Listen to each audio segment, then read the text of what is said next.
meeting for September. I'm going to pass straight across to Maura to do the summons and the roll call. Thank you. Thank you, members. You're hereby summoned to attend the meeting of the Planning Committee reconvened today in the Guildhall on the 9th of September. Alderman Alan Breslin. Here online, Myra.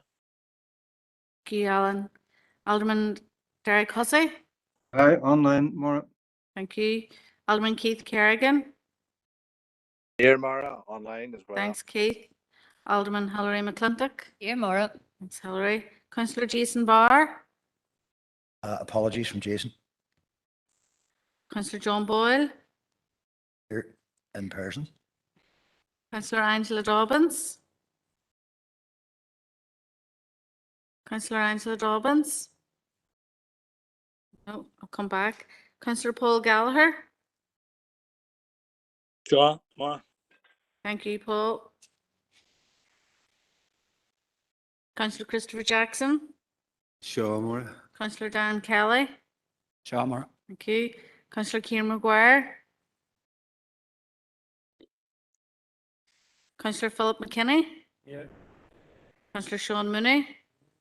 Councillor Damien Mullen. I'll just go back one more time. Chair. It's Angela here. I'm here. All right, got you, Angela. Thank you. Thank you. And I'll just go back. Councillor Kieran Maguire. Can't see. Can't hear. And Councillor Damien Mullen. No, I think that's it, Chair. Thank you, members. Thank you for that, Maura.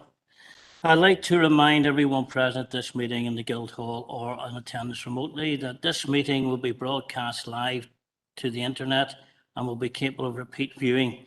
This broadcast may be terminated or suspended in accordance with our protocol. Due to your attendance to this meeting, you are consenting to being filmed or to the use of storage of those images for broadcasting or training purposes and for the purpose of keeping the historical records and making those records available to the public. Members and approved speakers are reminded to only have their mics and cameras on while speaking at the meeting and to use the chat facility to highlight to request to speak. A copy of the council privacy notice may be found on the council's website, www.derrystrabane.com. I'm going to, we have one late item come in, so we're going to pass it across to Maura to speak about. Thank you. Apologies. Yes, members, we've just received a late item in regard to item 9, which we haven't heard, and we think it important, although we ran through late items yesterday, given the fact that it's in front of us, it's important that we still raise the matter with members before an application is presented and decided. So that will have already been circulated. I just want to double check that members receive that. Just really short. Yes, thank you. And Chair, just to remind the Chair before that item begins, we'll have to take time for members to read. Thank you. Okay, members, thank you, Maura. I'm just going to. Here for clarification. Whilst I have no particular objection to hearing this particular late item, I would seek some degree of clarity from the legal advisors present as to whether it actually would be admissible today, given that the meeting started yesterday. And in my view, the deadline was 2 p.m. yesterday for late items. As I said, I'm not predisposed for or against the acceptance of the item, and perhaps it would be up to the committee to accept it. But in my view, certainly if it was the view from our legal team that the meeting started at 2 p.m. yesterday and obviously was suspended until today, then there's a question as to, and you know, I'm more concerned, and it's actually with reference to something that Councillor Kelly said yesterday as well, which I was fully in agreement with. That is the level and the amount of late items that we currently get, and there's a danger that we're running into another precedent that will further complicate the decision-making process of this committee. So again, some advice around that would be appreciated. Thank you, Councillor Boyd, for pointing that out. Could I ask Philip Kingston, please, to give us an opinion on that? Thank you, Chair. Yes, I was aware of this and consulted in advance of the committee. We do feel that it is important that this is made available to members. It is, it does put both elected members and officers in a difficult position whenever these items continue to arrive late. But legally, we have to consider any documentation which is received right up until the time that the notice of decision is issued. So whilst it makes things difficult for us and we try to manage it as best we can, I'm afraid we have to consider it. Go ahead, Councillor Boyd. Thank you, Chair. And just to say to the City Solicitor, I appreciate the clarification brought in relation to this matter. It does concern me, not this particular item, but it does concern me going forward that we may well see further examples of this, and then that makes the job of this committee all the more challenging. But again, I suppose it's we'll wait and see, and it may well, given the advice of the City Solicitor has just explained, I don't think there's very much we can do about it. Regretfully, again and again, and I am one of the members of the committee who has highlighted this particular issue for quite a number of years, and it's disappointing that there's been no legislative change to afford us an opportunity to have a deadline. And I would again wish that to be noted. And I would expect that other members of the committee may well share that view.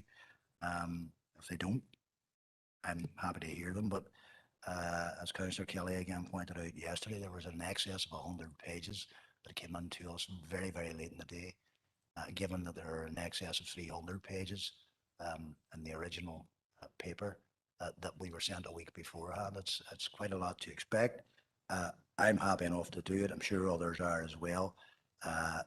But it does make the decision-making process and the decision-making that we're supposed to be trying to oversee all the more difficult. And the last thing we want to do is make mistakes because we've been overloaded. And that is a concern that myself and other members of the committee, and I think I speak on behalf of everybody, the last thing we want to be is overloaded and make the wrong decisions because there are people's lives that obviously depend on these things. Thank you for those points, Councillor Boyle, and it has been noted. And perhaps maybe it's something we need to talk about in the future. We'll sit around the table and discuss it, and discuss going forward how we can make things easier for everybody. Thank you.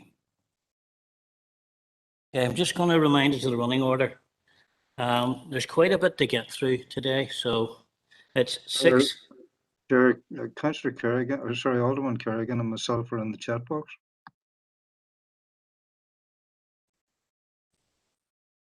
Just bear with us 1 second here, please, to finish this off. Thanks. 6, 9, 7, 8, 10, 11, 12, and 13. And members, can you just bear with us here with regards to the chat box, etc. There's quite a few people on the virtual, so it's awkward sometimes trying to keep an eye on it. But go ahead, Councillor Hussey, you wish to speak? Alderman Kerrigan's first. Thank you, Alderman Hussey, and thank you, Chair.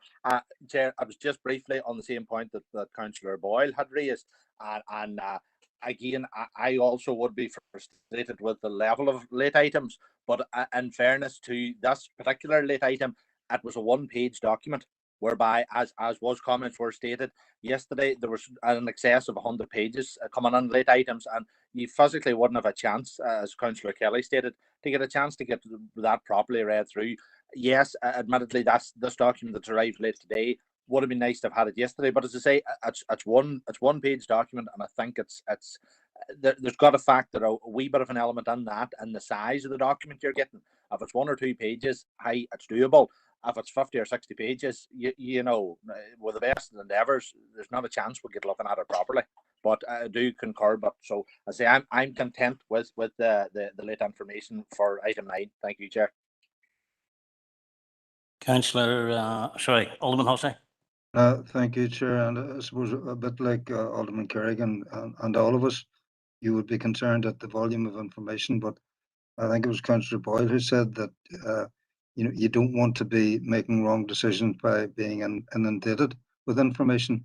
Similarly, you don't want to be making a wrong decision by not having the full information. Thank you, Chair. Thank you for those comments. Right, okay, we're going to move on to item number 6. Where was that?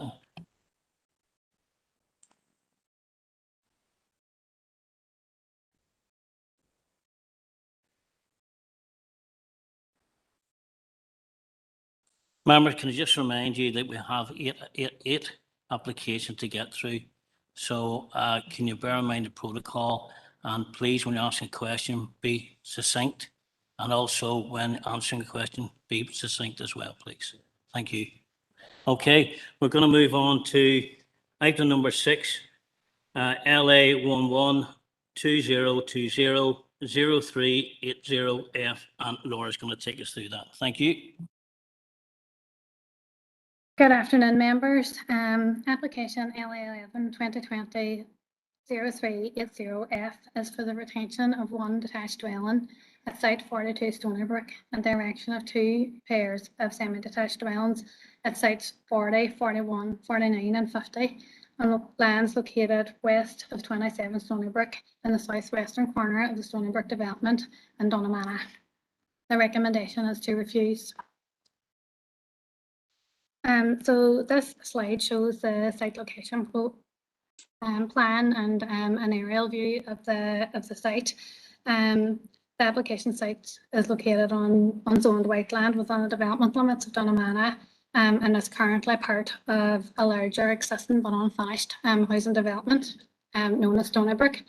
There's one single access point to the development from this narrow road. The construction of dwellings is ongoing at present, with the majority of the dwellings in the north and east of the and southern section of the site all complete and occupied. So this application site itself links the 5 dwellings proposed with access road 4, as can be seen there within the red line. So this is just some views of the application site. As you can see from the image on the left, the development site 42 is the detached dwelling which is already constructed, as is the internal road layout.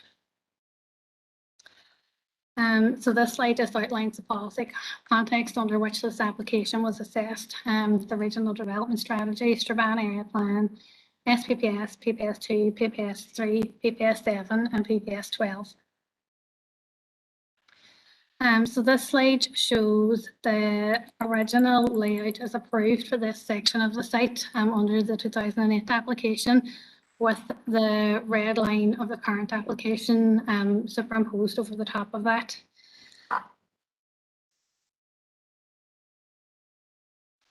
So again, this slide shows some drawings that have been submitted with the application. And this proposal is considered under PPS3 and PPS7. And they require development proposals to provide adequate and appropriate provision for access and parking within housing developments. So the image on the left shows the site layout that's been provided with the application as requested by planning.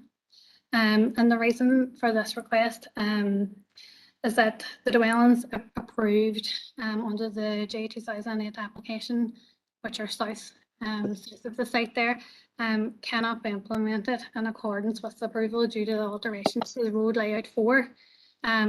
This can be seen in the red overlay on the image on the right hand side, which shows the original layout as approved. However, DFI roads still require full PSD drawings for the planning application, and in particular the dwellings of which access off road 4.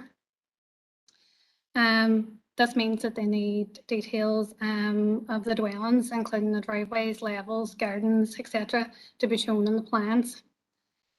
We can't approve that layout because those dwellings essentially will have to be amended in terms of their location, given the amendments to the road layout, which is proposed under this application. So therefore they can't be constructed in accordance with the 2008 approval. Really what's required is a comprehensive application to complete the development or this section of the site, so that everything can be considered in the road together. And as such, the proposal is considered contrary to PPS 3 and Part F of PPS 7 for those reasons. So this slide just shows some of the elevations of the dwellings proposed. The semi-detached dwellings and the detached dwelling there on the right-hand side. In terms of the remaining criteria of PPS 7, officers are content that the design, scale, density, and the character of the proposed dwellings is acceptable in this residential area. Private and public open space is adequately being provided for at each of the dwelling and within the overall estate. The sites within walking distance of local facilities and pedestrian access can be provided from each dwelling. They will also overlook the street, providing supervision of this area. The proposed dwellings won't adversely affect the amenity of any of the surrounding properties. So the proposal also complies with the SPPS. And there were no implications in terms of built or natural heritage features. So the proposal complies with PPS 6 and PPS 2. In summary, the application to date is submitted doesn't demonstrate safe and satisfactory access and roads layout in accordance with PPS 3, PPS 7 and DCAN 15. There are insufficient and accurate plans to allow both the planning authority and DFI roads to progress the application towards an approval. And therefore a refusal is therefore recommended under PPS 3 and PPS 7 for the following reasons.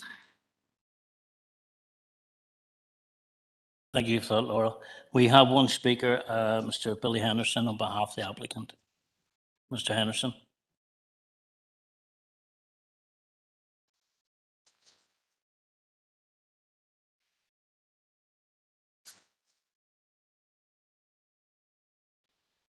Mr. Henderson.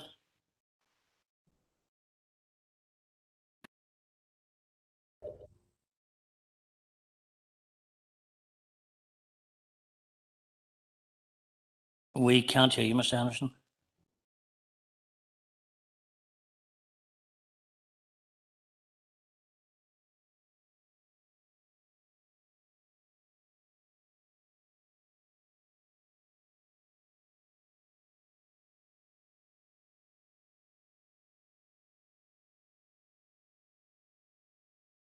Hello?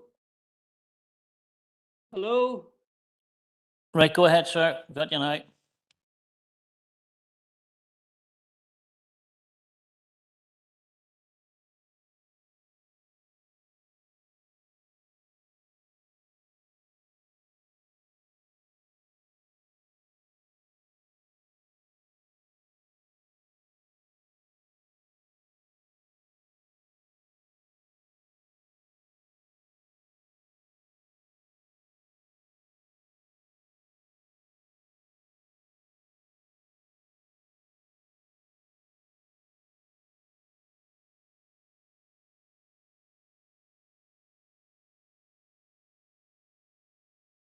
Mr. Henderson, you have your mic muted.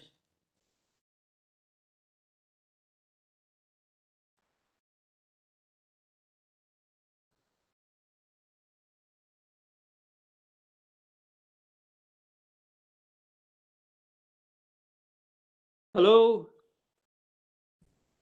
Yes, go ahead, sir. I'm so sorry about this. I haven't done this before.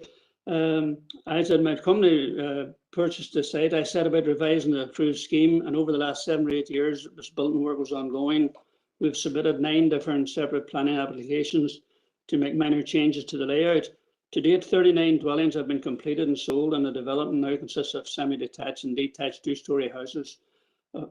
Another 16 units of this type, including those under consideration in this application, remain to be completed, with the end result being 55 houses in total instead of the 65 originally approved. Of the 9 applications approved by planning service for the site, only in one case I didn't have done the drawings myself.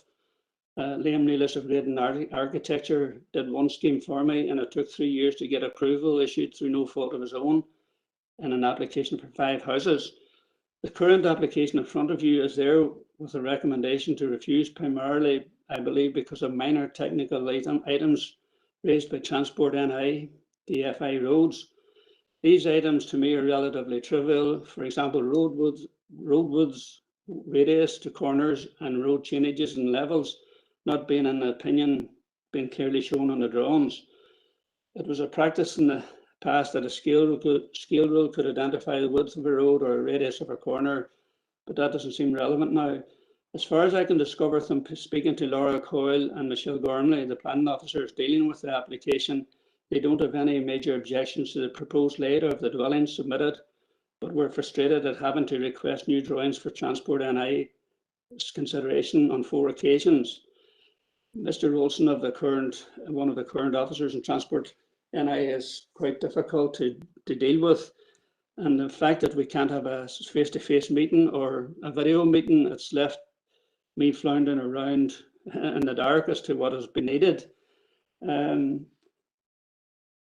Other than that, I would just want to say my company has built 100 houses in Ardygarvan over a period, low-cost housing on all the occasions, sold very well. I've built 40 now in Stonybrook, and only recently they went above £100,000 in price. Considering that no private housing or public housing has been built in any of those 2 villages for 40 years, I've created a wee bit of an opportunity for people to own their own houses at relatively low cost. That's my part to say. Thank you very much. Thank you, Mr. Henderson. Have the committee any questions for Mr. Henderson?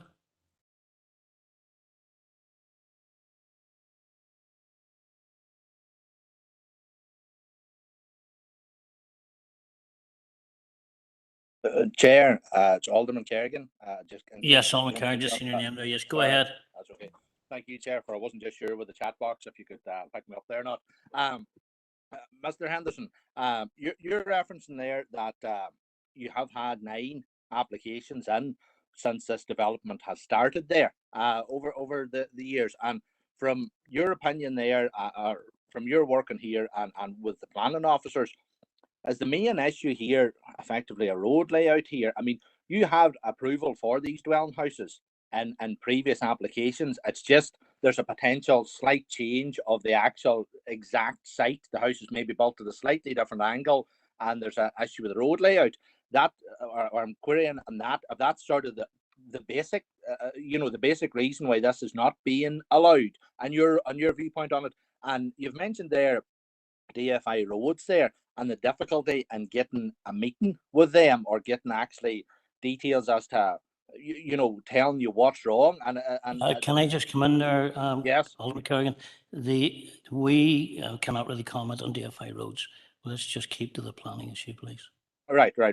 Well, he has mentioned, Mr. Henderson has mentioned the difficulty of he stated there he's having difficulty requesting or getting information in regards to the road layout, or getting someone to tell him what's actually needed in regards to the road layout. I'm just saying, is that fair comment, or in regards to that, if you can just emphasize that point there. I mean, you're able to work with the planning officers in regard to this, but there's been some difficulty in getting across. I mean, it doesn't seem this has already been passed previously. It's just the case of minor adjustments. Would that be fair comment, Mr. Anderson? A very fair comment, Mr. Kerrigan. Thank you. Thank you, Councillor Kerrigan. More questions from Mr. Henderson? Okay. Hello. Hold on. Just wait, Mr. Henderson. Councillor Boyle. How you doing, Mr. Henderson? Thanks for coming along today to present to the committee. I've got one question. It's obviously in relation to the information that I have in front of me, but is there any particular reason that we should bear in mind when you were asked to submit a new application, that application was not forthcoming? Mr. Boyle, I've submitted 4 different sets of drawings and employed an architect friend of mine as well, because we just couldn't make it over the line, and suddenly the thing got very, very confusing with red lines around various parts of the site, and road service seemed to be slightly out of sync with the planning. And in fact, this application was re-advertised a month ago with a new red line around it, because for some reason the previous red line, which was in early in May 2020, didn't appear to have been properly put to the public. But anyway, we've worked our best way we can, but it just didn't seem to. I was really shocked when it became on as a refusal, because it's a nice layout and it's very popular for the local people. Thank you, Thomas Anderson. Anything else? Yeah. Okay, members, any questions? Mr. Henry, just coming back on Councillor Boyle here again. I know you can only see the room, so you'll probably identify who's speaking to you. I just want to be clear about something you just said there. I think I heard you say that there's a new application which has just been re-advertised a month ago.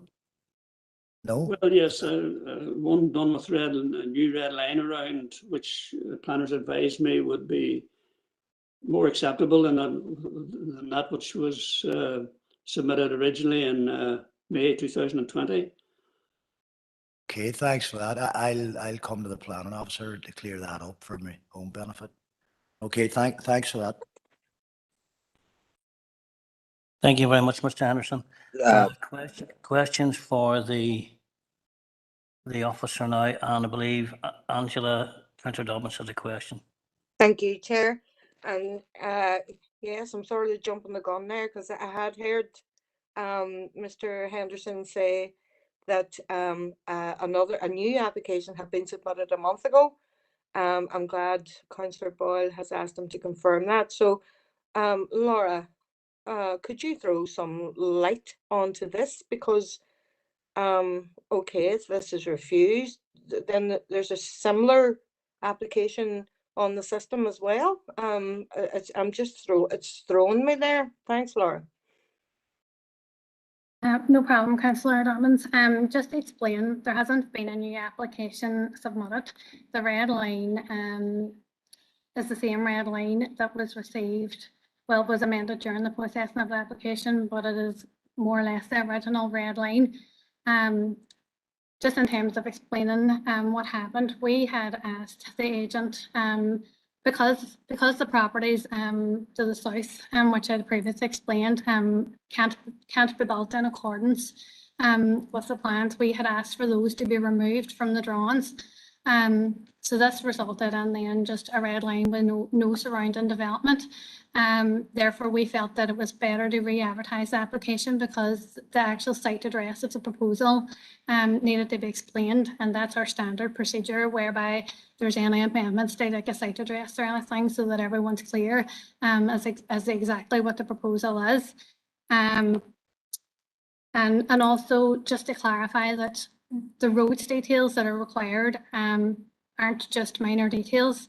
DFA roads, which are representatives here today, they might be able to explain a bit better, but they require details for dwellings that are not yet constructed and that can't be constructed in accordance with the plans.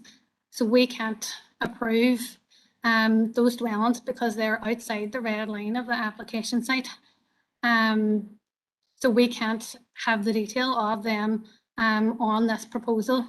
Really, they would need to be submitted, like a comprehensive development proposal submitted for this section of the site, with the remainder of the development to be constructed, so that we can get proper PSD drawings, and that the dwellings that need to be built can be built in accordance with a stamped approved plan. Laura. Is it okay, Councillor Dobbins? Alderman Carrigan, you have a question for the officer? Yeah, thank you, Chair. Laura, just referencing there in regards to this, how long, Laura, and maybe it hadn't been yourself as the full time, but how long roughly has this process been going on? Reference was made by Mr. Henderson in regards to four sets of documentation which you'd put into yourselves in regards to road layout and that. I'm wondering how long is it going on there? As well as that, I'm kind of wondering there in regards to the dwelling houses. This is purely, in my reading of it, an issue here in regards to the actual layout. There's no change or alteration in the house types which had already been approved, as far as I can see, and it's merely that the footprint of the dwelling house will be altered slightly. Would that be fair comment, Laura, or am I far away in that? And just I know there's an issue. It's not just as simple as that, Laura, and I take that on board. It's an issue there of there's levels, and it's not only the planners that have to be content. It's the DFI roads here, but I'm just wondering, am I far away in the comments, Laura? Thank you, Councillor, for your question. This application was received in May of 2020. You're right, and the applicant's right in stating there have been a number of amendments requested. We requested these amendments to try and come to some sort of conclusion on the application.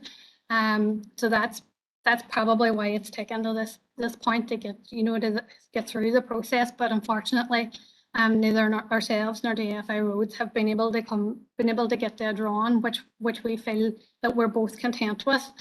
In terms of this application, so I'll just go back to slide 5 here. So this application is for one detached dwelling and 2 pairs of semi-detached dwellings. So if you have a look there at that slide, it shows, so this is a layout that was previously approved in 2008. So this is a different application. That seems to be like a terrace row of houses there at the north, and I think it might have been apartments down there at the bottom end. So this is a different application to replace this approval.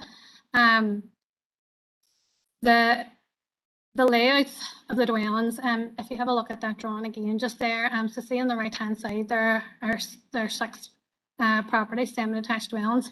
So the road layout has been amended through this application, which means that those dwellings there, the 6 semis, can't be built in accordance with that plan, but DFI Roads require the details of those drawings, including their accesses, their driveways, alongside the roads details for these dwellings to be included on drawings.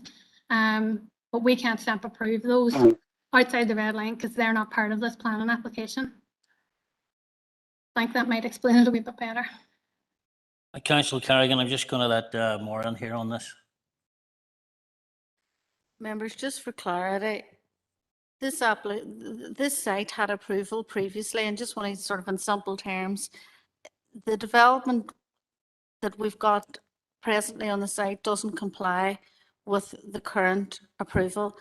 What is happening here is these are applications to try and rectify the remaining land and fit house types in and around that.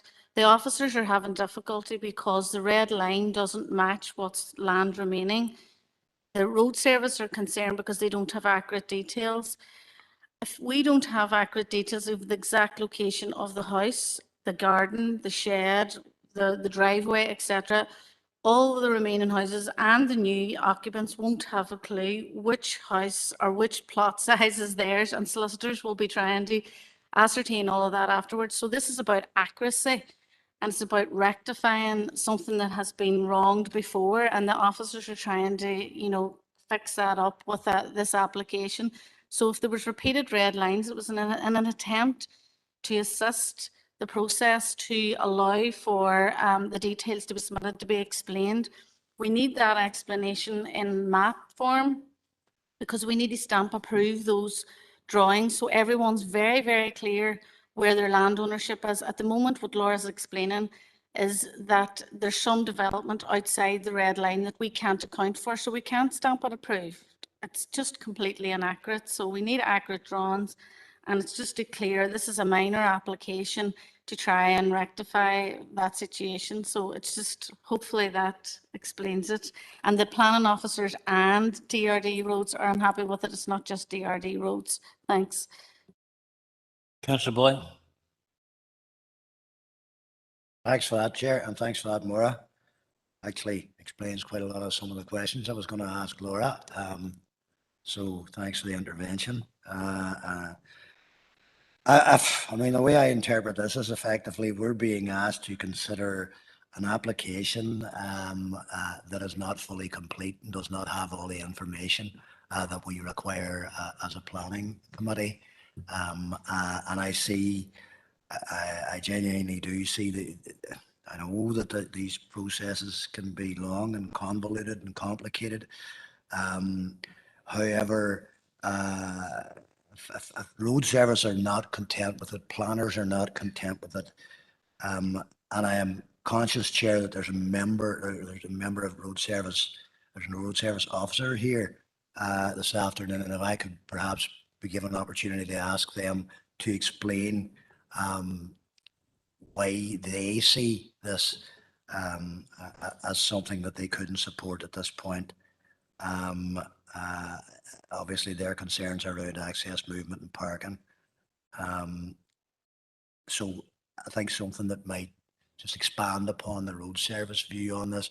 I have thoughts on in and around why they would do, but it would be good for clarity to understand where they're coming from. Thank you, Councillor Boyle. Could the DFI representative for road services come in and maybe clarify that for us all? Thank you. Chair, this is Johnny Rolston on behalf of DFI. Can you hear me okay? Yes, thank you. Thank you, Councillor Boyle, for your question. DFI roads require there's, with this application, a private streets determination is required to enable the roads to be adopted into the public road network.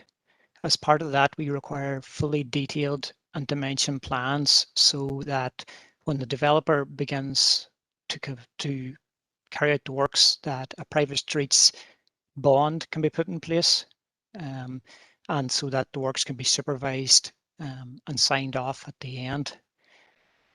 Without the details, that bond cannot be entered into, and you then present the risk to the homeowners. The main issue or the main concern for DFI roads, I suppose, is road safety and the protection of the future homeowners.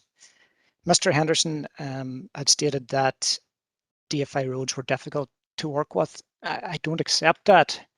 We had a PSD, an acceptable PSD arrangement agreed with Mr. Henderson's agent before Christmas time, but Mr. Henderson did not submit that layout to planning. So I don't accept that. There's been difficulties in that way. Mr. Henderson has not asked or requested for a meeting with us.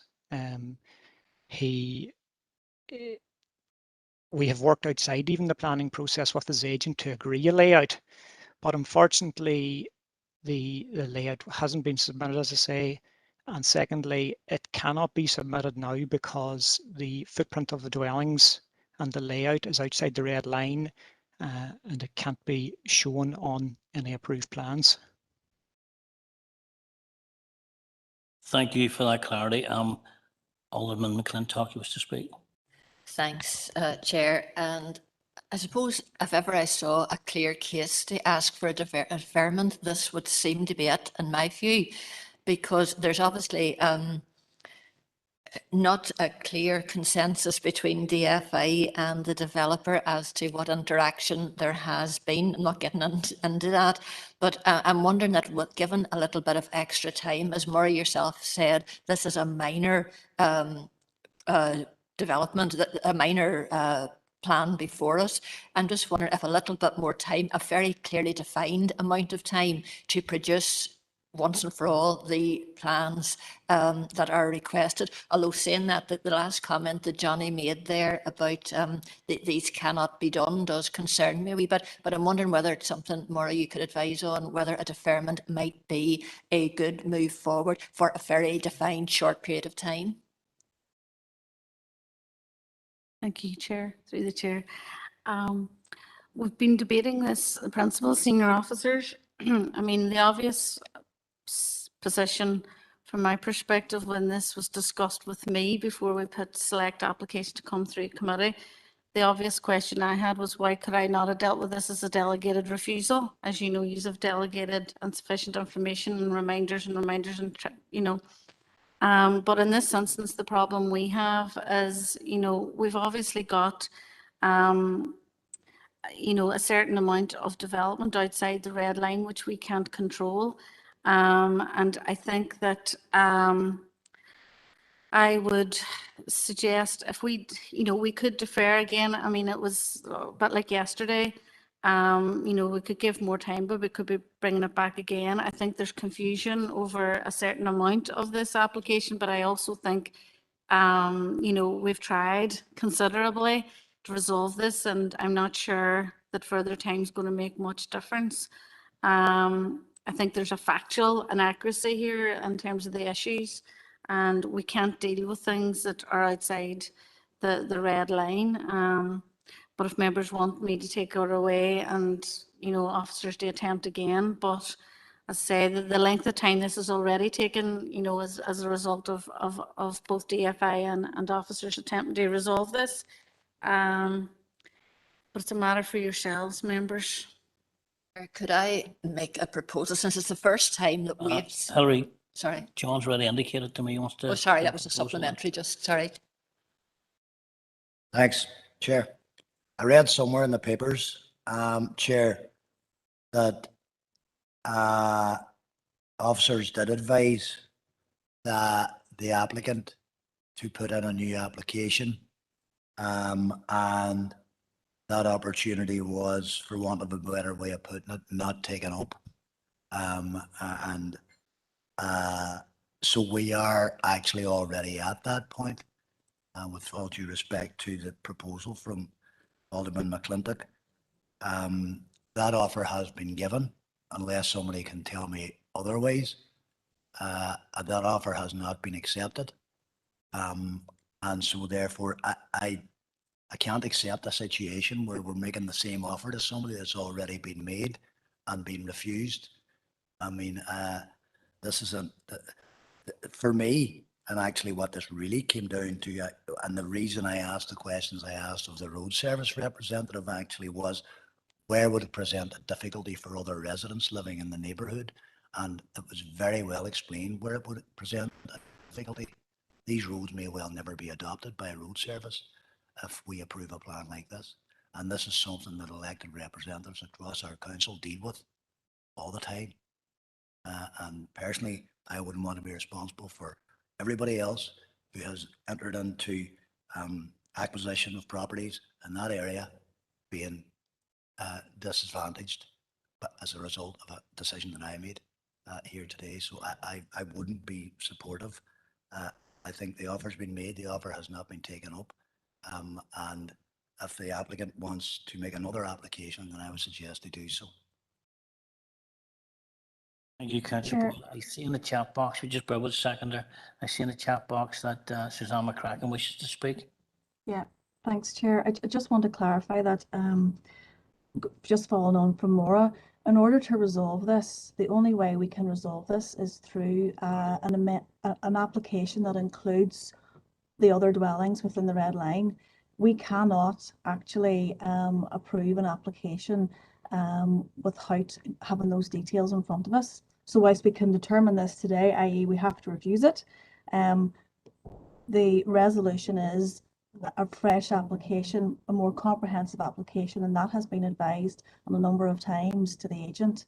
But that is obviously, without receiving that, that's why we've had to put that in front of you today. So there's no resolution to this by deferring it by a month. We would be better allowing the applicant to go off, prepare a fresh application, get it submitted, get it sorted out and get it approved. We cannot approve this even if we defer it for a month without those additional dwellings being included within the red line, and we cannot do that under this application. It requires a new submission.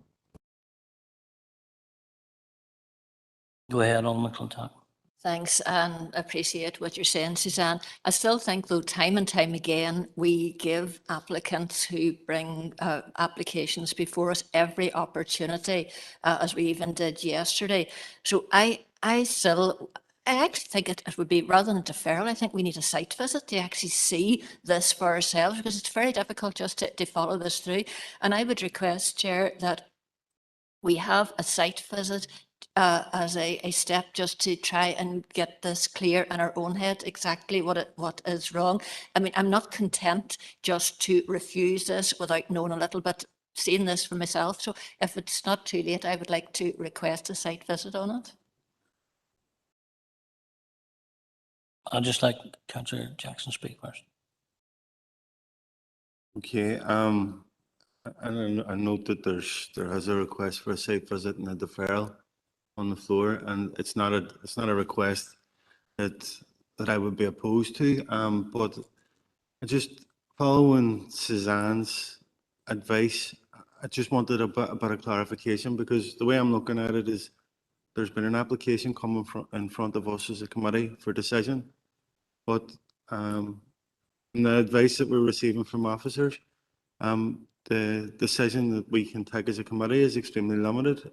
Being told that we can't approve something that's built and that's not in accordance to the plans. We've been told that deferring it isn't going to make a difference, and the only decision that's available to us as a committee is to accept the recommendation to refuse. That's something that I find very strange. It's the first time I've ever experienced it as a member of the committee, and I just wouldn't mind a wee bit more clarification in respect to that. Thanks, Chair. Maura, do you want to comment on that? I suppose, Councillor Jackson, as I had alluded to, if it was a matter of insufficient information that was constantly not being sent and we were lacking in information, then we could possibly have delegated this as a delegated refusal to myself and the senior team. But this is about the actual ability for us to progress the application based on what's in front of us and what's on the ground, because there's an inaccuracy. So it would be, it's incapable of building. I mean, there's obviously issues with what's on site and what's actually on the drawings and what we need to incorporate within the drawings. And I suppose what we're saying is that unless there's a fresh application that demonstrates a proper layout that can be built and that road service can cover on a PSD, basically it's going to be an inaccurate approval that does not correlate with what's already approved on the site beside it in terms of the wider layout. And I suppose that's why we're obviously encouraging a new application, and without forcing that issue, this is the only way we can deal with this as a refusal. Deferring the application really only allows them more time to do what they've been doing already. It won't change officers' recommendation. A site visit will allow you to see maybe the mistakes that have been made on the site against the original approval, but it's really only going to come back to the same position, you know, in terms of the facts of the case. As I said, if we thought we could change the red line and, you know, get drawings in that, you know, obviously assisted that, you know, normally I would have said a site visit might be useful.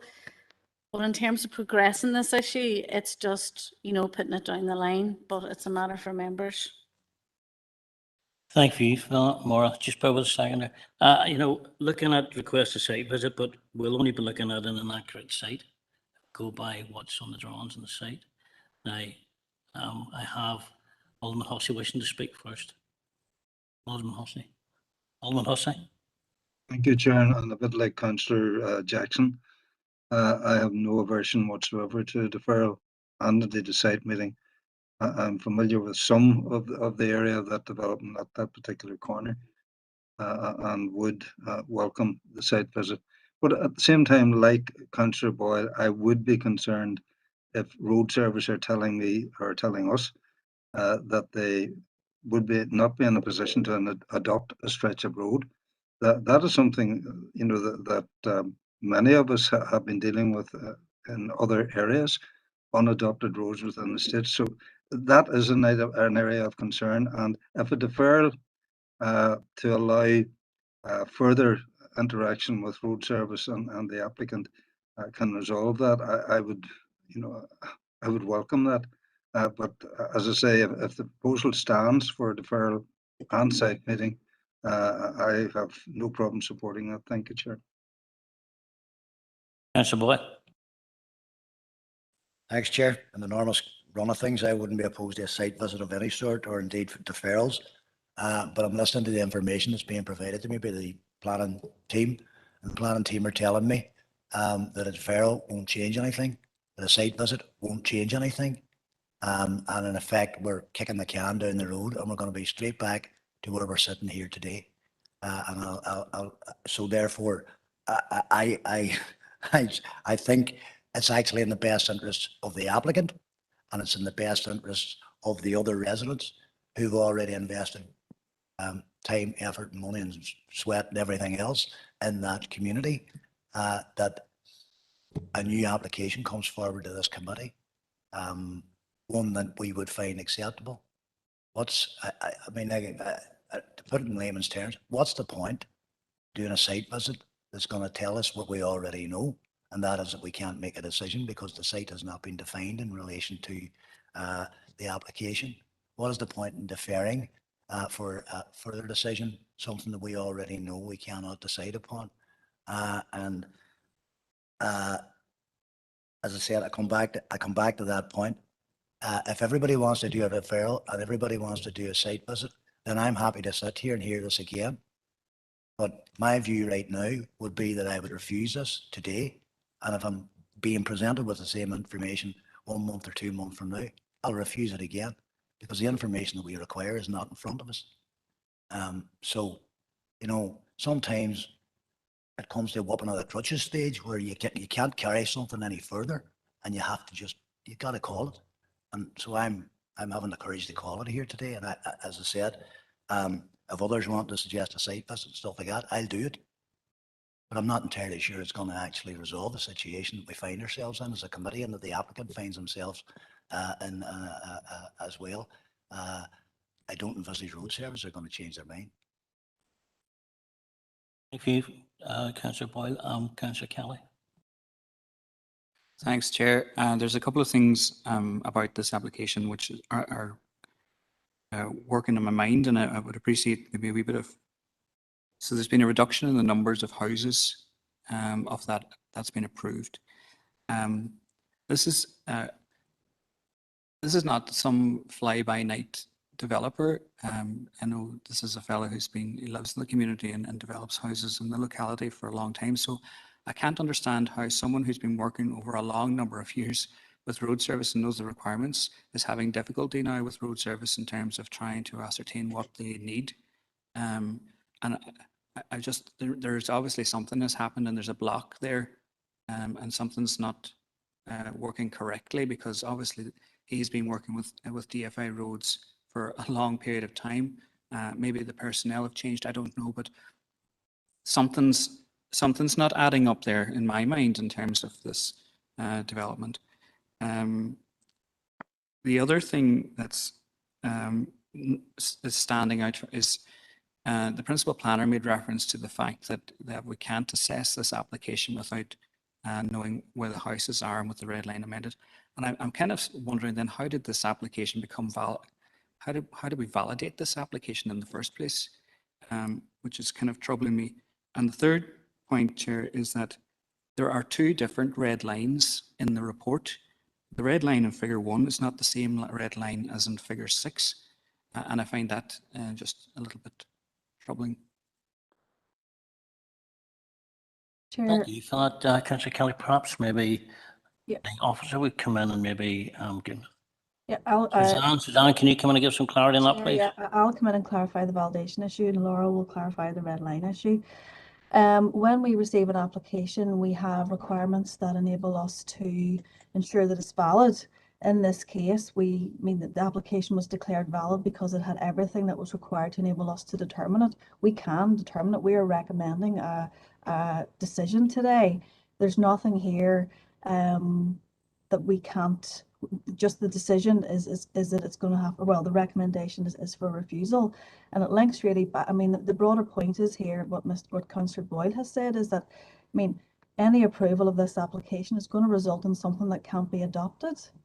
And the practical solution to this is just to have an application that takes in or further land in order to resolve this.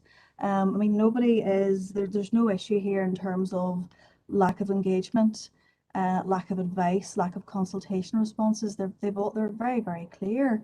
The issue really is that we need a more comprehensive application.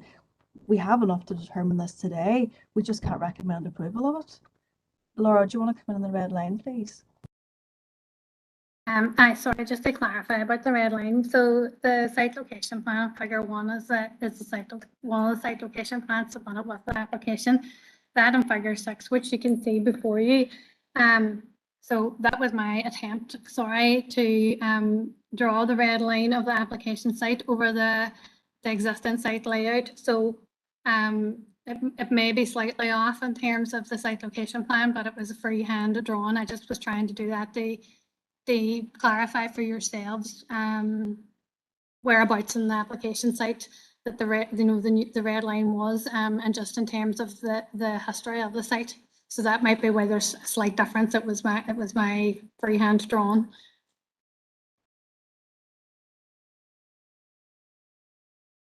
Thank you for that, Laura. Go ahead, Councillor Kelly. Just on the issue of the roads as well, maybe some clarification. So am I right in thinking then, in terms of the picture there, that what planning are looking for is effectively that corner of the field that's at the bottom edge to be incorporated within the red line? Is that effectively more or less? Yes, yes. Sorry, Councillor. Yeah. Sorry, Councillor Kelly. Just yeah. So those dwellings, just so you can see in the cursor here. So that's the original layout that they were approved. However, now because of the amendments to the roads, they can't be constructed in accordance to that layout. So roads require details of these dwellings on drawings for PSD drawings. But yes, you're correct in saying we would need those within the red line in order to get the correct drawings to provide DFI roads. Okay, can you have clarity there? Angela, Councillor Dobbins wishes to come in. Yes, thank you, Chair. Chair, I disagree with Councillor Kelly regarding the roads division being somewhat inept, and there is absolutely no indication. Sorry, Chair. I did not use that language, and that's not appropriate. And I don't think it's appropriate also, just to make the point, for my comments to be kind of questioned or cross-examined. Okay. Councillor Dobbins, would you retract that statement, Yeah, please? I will retract it. There's no indication or suggestion here that the developer is in any way not a reputable or distinguished developer, but something has gone wrong along the way. I agree with Councillor Boyle.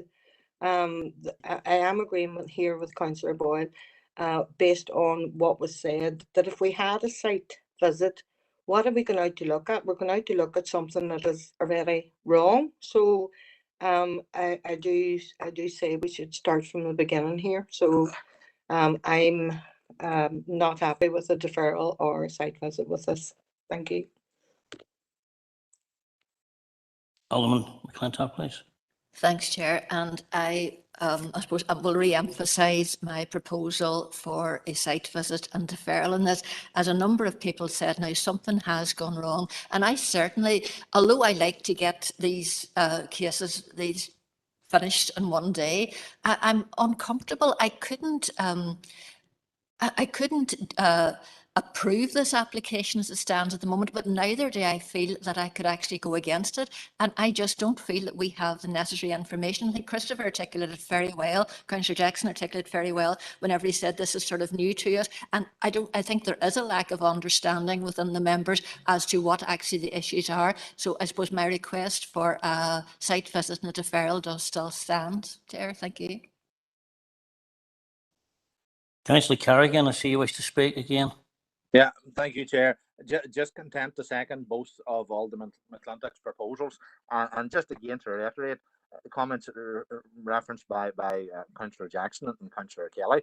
It is very rare. No, I'm not massively long on the committee, but I mean, ultimately, we have no decision to make here, because I mean, there's no wriggle room here at all, according to what advice we're getting from the planners. This is the first time ever I have seen it come up and reference that. But I do think it's something that could have been dealt with without coming to committee. That and I know that's by the way now at this stage, but it is what it is. But I've been in the development before on many occasions. And as he said, as the developer has stated, we have 39 units already completed, and we're sitting here now. Sorry, somebody's trying to get me in this other phone, but it'll be all right. He's built over 100 houses in Ardegarvan, and he's built 39 out of 55 here and Dunnamana. And if he's fist eating the horse, he's not going to choke on the tail. I've been minded. But as I say, and the difficulty I have as well, Chair, but it's our process here. We can't go back to Mr. Henderson now during this meeting to even ask him, can he provide anything more or anything else? We don't have that right to go back to him. Even comments from DFI Road, he's no right to reply once his question's done. And if somebody else, some of the planners or some of the other speakers, such as DFI Roads, come up and say something, which then could result in a relevant question that we can ask to the applicant, can't go back and do that. So, as I say, that's a disappointment as well, Chair. But as I say, that's our process rather than anything we can deal with now at the minute. But no, I would prefer to go for the site visit. And I don't know if it would be benefit if we would be able to have DFI representatives present as well as councillor or committee members and planning officers. Thank you, Chair. Do you wish to speak again, Councillor Boyle? I think, well, I'm not going to repeat what I already said in relation to the point of a site visit or a deferral for the conversation around it, because all of that has already happened. The only thing that hasn't happened is a site visit. But I think I heard Alderman Kerrigan saying there that we have nothing in front of us that we can make a decision about. Well, he's right. And we also have nothing that we can actually go for a site visit for either in that case. So again, I reiterate the point. It would be better for everybody concerned if another application was made and that everybody was protected, including all the residents who already live there. So I can't support the deferral and I can't support a site visit because, as I've said, the logic of a site visit is lost on me.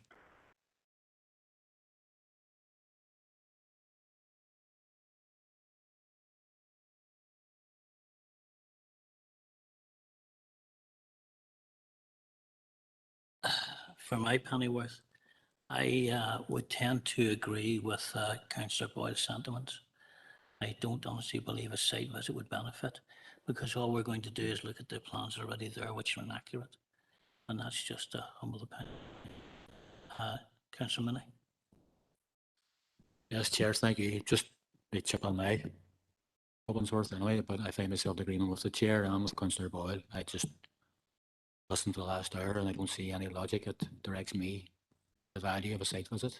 And for that matter, probably for deferral as well. So just to put on record that I'll be to move this application on today if that was the way the committee were inclined. Okay, we don't really have a proposal as such, Alderman McClintock. It's really you're requesting a site visit. Well, I suppose is that your decision to make? If it is, I suppose then I would like to propose a deferral, because I do think it is necessary. I don't think we're able to make a decision today Okay, do we have a seconder for that, Alderman Clinton? Chair.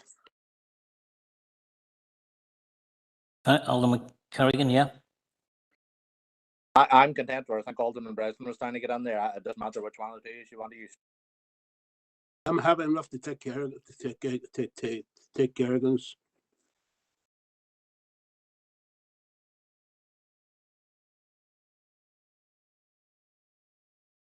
Alderman Breslin, do you second it? I'm happy enough for Councillor Kerrigan to second it.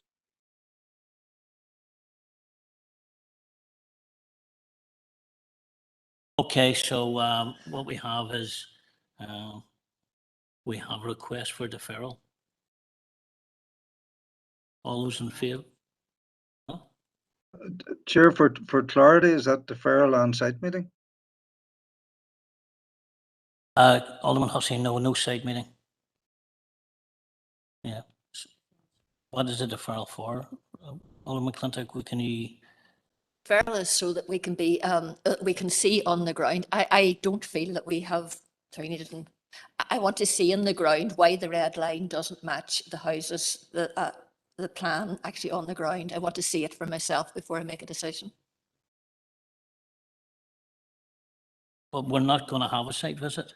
What I'm proposing is that maybe perhaps you're deferring it because you would like them to come back with correct plans. Yes, well, the deferral then would be, I'm not happy at not having a site visit, I want to put that in record, but the deferral would be to allow more time to allow all those involved to try and come up with a solution to this, and whether that is amended plans, I don't know whether they can be amended rather than a new application coming in, but it's to clarify that as well. Thank you for that. The proposal has been put forward, Councillor Boyle. Chair, I wish to propose an amendment. Can we not vote on the proposal first? Yeah. Can we have a show of hands here, those in favour of the proposal? I am in favour of it. Okay, I'm going to do a roll call for those that are on online here. Okay. Alderman Breslin. In favour of the deferral. Okay, Alderman Hussey. Chair, I'm in favour of the deferral, but I understood that an amendment could be made, would be taken. But however, I'll make an amendment after this is taken, but I'm in favour of the deferral, yes. Alderman Kerrigan. I'm for it. Okay. Councillor Dobbins. No, Chair. Councillor Gallagher.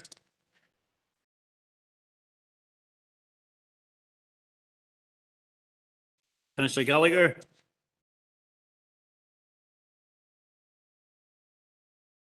Chair, I think Councillor Gallagher had to leave for another meeting. He had to be in at 3:15. Okay, thank you for that. That's it on us. So,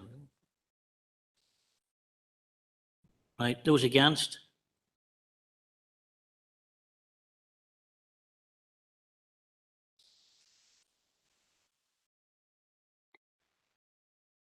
Any abstentions?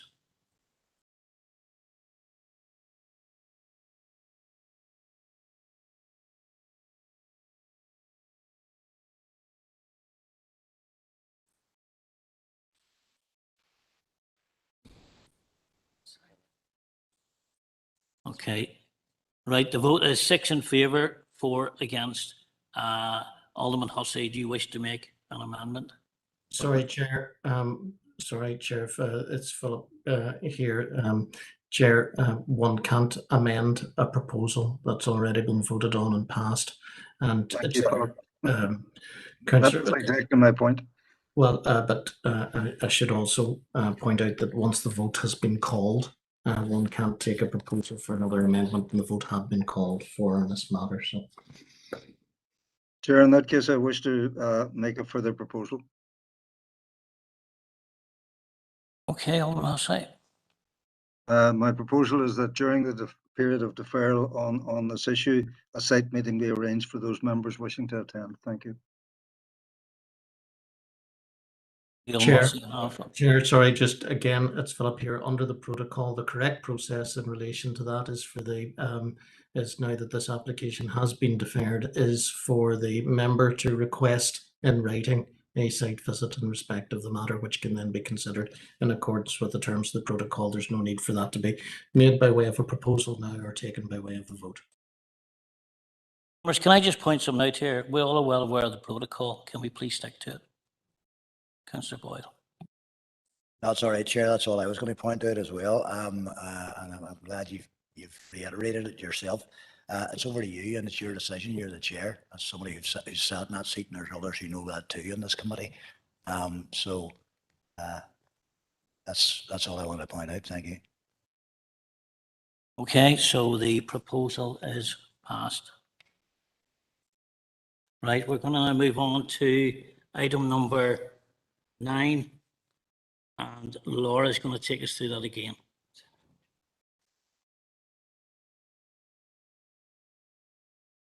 Just bear with a second there, please.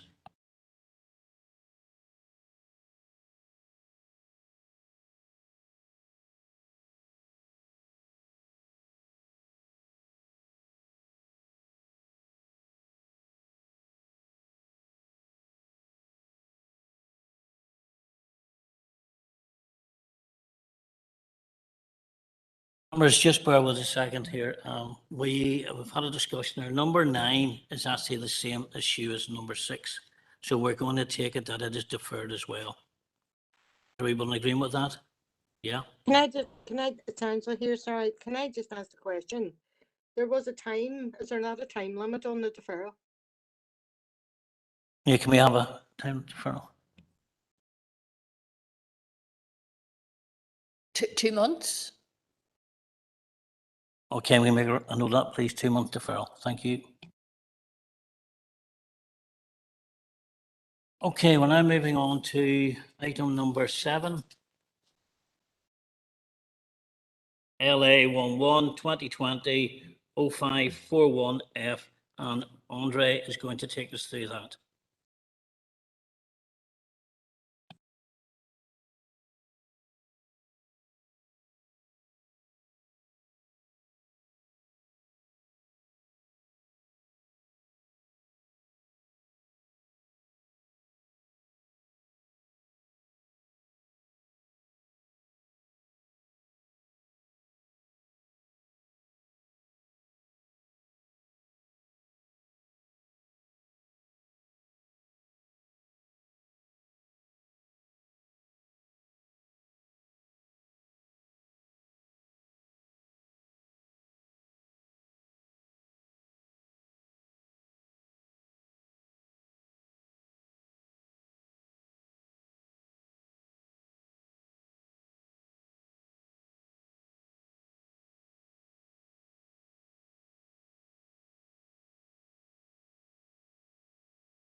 Apologies for the delay, members.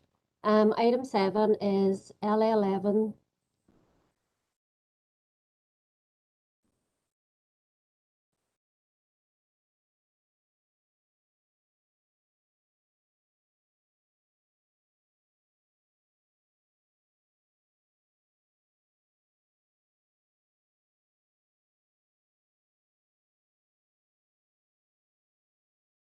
Apologies again, members. Item number 7 is LA11 2020 0541F, and the application is for redevelopment of site involving the demolition of existing buildings and erection of supermarket and retail units, access, landscaping and associated site works, and it's at lands containing units 1 to 4 Strabane Retail Park, Branch Road and Pat Kirk Car Sales at 195 Lower Main Street and located to the southeast of Branch Road, north of Main Street and west of numbers 1 to 13 Abercorn Cottages in Strabane, and the recommendation is to approve.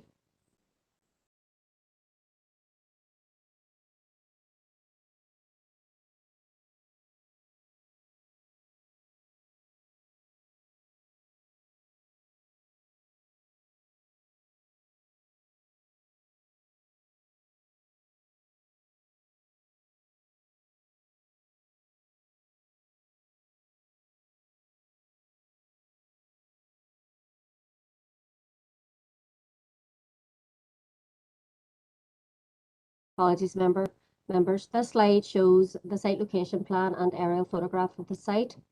This is a major application to redevelop Strabane Retail Park and the Pat Kirk car sales site with a new little supermarket and a new retail unit. The site is located to the north of Main Street, east of Branch Road and south of Railway Street. The existing Strabane Retail Park comprises of retail units including New Look, Monaris, Argos and Peacocks, and associated car parking. Could you just speak up a bit louder, please, Andre? We're having difficulty hearing you here. Okay, this is the site context. The wider area has a mix of land uses, as would be associated with this town centre site. There are existing residential properties to the east of the site, Abercorn Cottages and Riverside Terrace. Leslie Retail Park, including Asda Supermarket, is to the west of the site, and the Mourne River is to the southwest. So this is a photograph of the existing retail units on the application site. This building is proposed to be demolished to allow for the redevelopment of the site as proposed.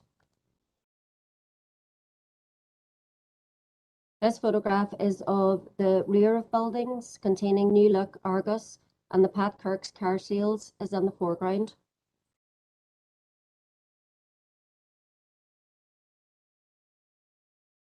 This is a further photograph of Pat Kirk's car sales on Main Street. The building on the site is proposed to be demolished to allow for the redevelopment of the site.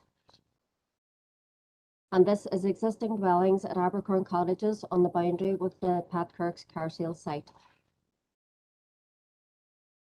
With regard to consultees who were consulted during the processing of the application, Environmental Health have no objection, SES no objection, Regulation Unit no objection, Locks Agency, DFI Rivers, DFI Roads and NI Water have no objection. With regards to the Water Management Unit and Natural Environment Division, they returned an initial consultation response in February requiring further clarification on the submitted outline construction environmental management plan, and on receipt of further information from the agent, DERA were reconsulted. At the time of writing the planning report, no response had been received from DERA. However, DERA did return their response on the 7th of September and advised that the outline SEMP required further information. This consultation response has been provided to members as a late item. Officers have also received further information from the agents on the 7th of September with regards to DERA's latest response, and this has also been provided to members as a late item. The agent has clarified the outstanding issues as identified by the consultee and have also provided an updated outline SEMP. Officers are content that this information is sufficient to allow the application to proceed to be determined by members, and if approved, a condition will be placed on the decision notice requiring a final SEMP be submitted prior to development commencing on site. As a final SEMP is also required by Shared Environmental Services to be conditioned, which will address appropriate mitigation required during the construction phase, officers are of the opinion that the impacts on the water environment and designated sites will be satisfactorily addressed. NED, in earlier response, advised the proposal will not have an impact on otters, badgers, bats, or other priority habitat. And 2 objections were received on the application, one on behalf of local residents at number 1 and 2 Abercorn Cottages, and one from TPS Transport Consultants on behalf of Asda Supermarket. In summary, the objections raised the following issues: transport impacts, residential amenity and character, air quality, odour, antisocial behaviour, and a query over who will occupy the new retail unit, and the need for another supermarket with Asda nearby. Officers' detailed consideration of the objections is set out in the report. However, in summary, we can advise that with regards to issues raised regarding traffic congestion, pedestrian safety, parking and deliveries, and impacts on the highway network, DFI Roads have considered all objections and the supporting information as submitted by the agents and have no objections to the application. Officers do not consider that the proposal is contrary to PPS 3. With regards to issues regarding impacts on residential amenity, the design has been carefully considered, especially adjacent to the residential properties, with the height of the proposed building being 6.9 metres, with adequate separation distance and provision of acoustic barrier and landscaping on the boundaries. Officers do not consider there will be an adverse impact on residential amenity. With regards to air quality, noise and odour, all these issues have been fully considered by officers and environmental health, and given mitigation and design details as proposed, officers are content that no adverse impacts shall occur from the proposed development. This is just a map of the proposal and site plan. So the proposal involves the redevelopment of the site involving the demolition of existing buildings and the erection of a supermarket and retail unit with access, landscaping and associated site works. The new little supermarket is shown here in pink and the new retail unit shown in light blue with surrounding car parking and landscaping. And this slide, members, shows the proposed design of the little supermarket and it is considered acceptable by officers. The building is single storey with glazing and render and stone detail. Detailed consideration of the design is set out in the planning report.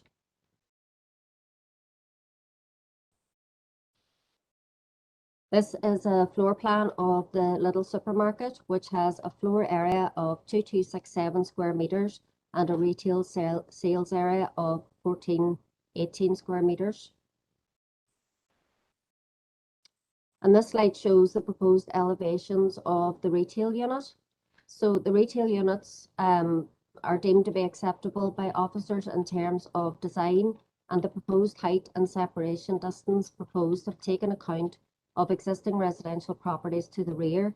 The rear elevation is rendered painted white and with no windows proposed. This is just a floor plan of the retail unit, and it has an internal sales area of 933 square metres. And this slide shows a 3D image of the proposed development with car parking and landscaping and also public realm at Main Street, which is proposed. And this is just the agent's 3D image of the site from the branch road. And just a further 3D image of the branch road streetscape with the public realm at Lower Main Street. And a further image of the retail unit and site entrance from Lower Main Street. So with regards to the policy context for which the application was determined, the officers considered the SPPS. The site is located within the town centre and retailing is therefore an acceptable use. With regards to the Strabane area plan, the site is on unzoned land and within the town centre boundary. The design is considered to be acceptable. Careful consideration was also given to the design of the retail unit to ensure there would be no adverse impact on residential amenity to properties in Abercorn Terrace. The elevation of the retail unit onto Abercorn Terrace is reduced at the rear from 8 metres on the front elevation to 6.9 at the rear, and the separation of 6 metres to the common boundary and 10 metres to the nearest residential property, and the reduced height at the rear will ensure no adverse impact on existing properties. And again, this is the right-hand side elevation onto Main Street, and this just demonstrates that the building reduces in height to 6.9 metres, where it is closest to residential properties at Abercorn Cottages. And again, this is a site section showing the height of the building at the rear and the proximity to the common boundary. There will be the erection of acoustic fencing at the boundary with Abercorn Cottages, and also a landscape buffer is being provided between the acoustic fencing and a 1.2 metre rail fence to the front of the planting also.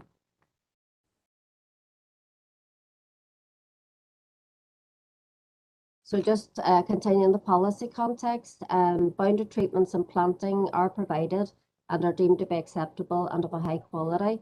The public realm is to be provided by the developer at the gable of the proposed little store onto Main Street, and this provides an enhanced pedestrian environment, connections, planting and retention of existing trees. With regards to PPS 2, which is natural heritage, there will be no impact on designated sites or other natural heritage features, subject to condition requiring a final CEMP to be submitted. With regards to PPS 3, access, movement and parking, 2 accesses are proposed for the development. Displays at the existing access onto Branch Road are to be improved to 4.5 by 54 metres.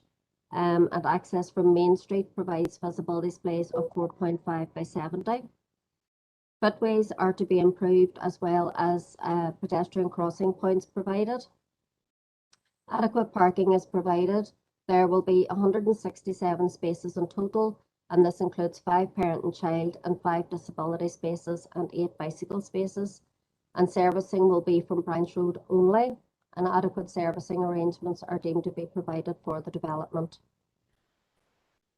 With regards to PPS 15, which is planning on flood risk, the site is located in the floodplain. However, it is considered to be an exception to FLD1 as it is in the defended floodplain and the site has been previously developed. The flood defences are structurally adequate and provide a minimum standard of 1 to 100-year fluvial flood protection. The flood risk assessment as submitted by the agent has been considered by DFI Rivers and is deemed to be acceptable and levels take account of climate change. And the drainage assessment has been submitted to comply with FLD3 and is deemed acceptable by DFI Rivers subject to condition. So in summary, members, officers consider that the proposal is acceptable and it complies with the Strabane Area Plan and all relevant planning policy, and officers' recommendation is to approve subject to conditions as set out in the planning report. Thank you, and apologies for the delays earlier. Andre, thank you very much for that. We have one speaker in support of the application, Ms. Thompson. Ms. Thompson, if you'd like to speak, you have 5 minutes. Chair, thank you for the opportunity to address the committee this afternoon. We welcome the opportunity to, we welcome the recommendation to approve this £8.5 million investment for Strabane's town centre. The proposal brings with it the creation of the equivalent of 10 new full-time jobs in the new Lidl, plus it will transfer the existing jobs from the old site, and it will also provide a level of replacement jobs through the replacement of the retail units.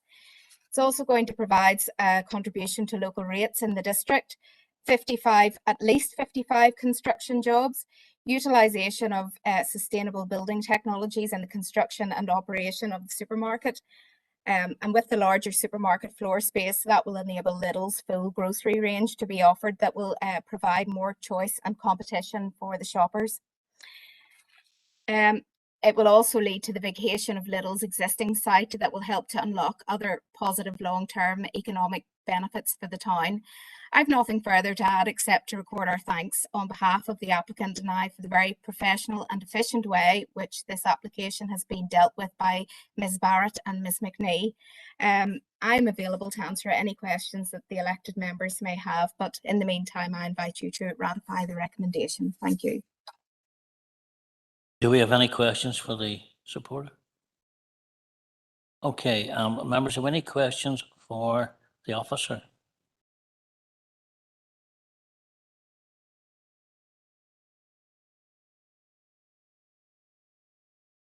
Okay, we have a recommendation by the officer to approve. Sorry, Councillor Kelly, didn't you know? I'm just going to, in the absence of any questions, I was just going to propose the officer recommendation, Chair. I think this is a good arrangement for that site. I was a bit concerned when this was coming forward initially in terms of the chat that the original retail unit on site would be lost in favour of the new supermarket, but in fact, it's a new supermarket and retail centre. So there isn't any net loss, which is good to hear, especially coming out of the Brexit and the pandemic, when we have the impact on our high streets. And I do think the arrangement as presented in this recommendation and this appendix is a better arrangement for that part of the town. I do like the fact that the principal building has been reorientated to align with Lower Main Street. And I just think that overall it's a net improvement for that part of the town, which has also seen the investment through the greenways. So yeah, I'm content with the application as it stands, and I'm happy to propose it, Chair. Thank you for that, Councillor Kelly. I believe Alderman McClintock wishes to speak. Just want to second that proposal, Chair. I think this is a fantastic opportunity for Strabane. £8.5 million investment in that area doesn't come every day, and the jobs that go with it. And like Councillor Kelly before me there, I think this seems to work for the site. I think it's a great use of that site, and really can't wait to see this go ahead, hopefully. Thank you. Okay, I take it it's unanimous then? I see nothing in the chat box to say different.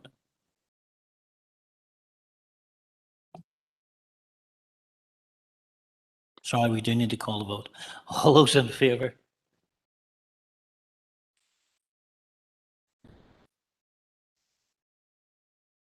And those online. Alderman Breslin. In favour. Alderman Hussey. Agreed. Alderman Kerrigan. For. Councillor Dobbins. For, Chair. Councillor Gallagher. I'm just conscious I just missed the start of the presentation, so I'll just abstain just to keep it right. Thank you. Thank you for that. Here's not here. It's everyone's online now. It's everyone's online. So that vote is unanimous. Thank you. Okay, we'll move on to item 8, which is LA 11 2020 0698 RM. And Andre, you're doing that one again. Thank you.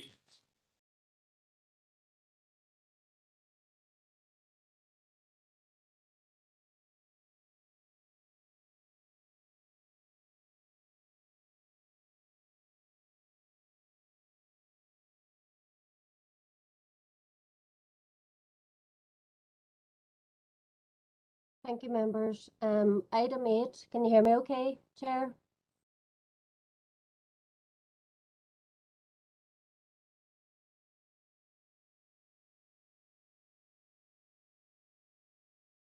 Item 8, members, is LA 11 2020 0698 RM, and it is a proposal for the redevelopment of the former school site at Thornhill to provide a proposed retirement development to incorporate the retention of existing buildings at the site frontage to provide a community hub building, a community services building and site warden building, the demolition and redevelopment of remaining buildings to provide 57 number bed care home and 53 number semi-independent living units within the existing built footprint, the remodelling of the former school tennis courts to provide residence amenity allotment area, the remodelling of former tarmac hard standing to provide formal landscape area, and the remodelling of the site path network and all associated access, parking, drainage and landscape and enhancement works.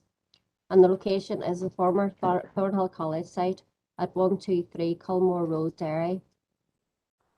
And the recommendation is to approve.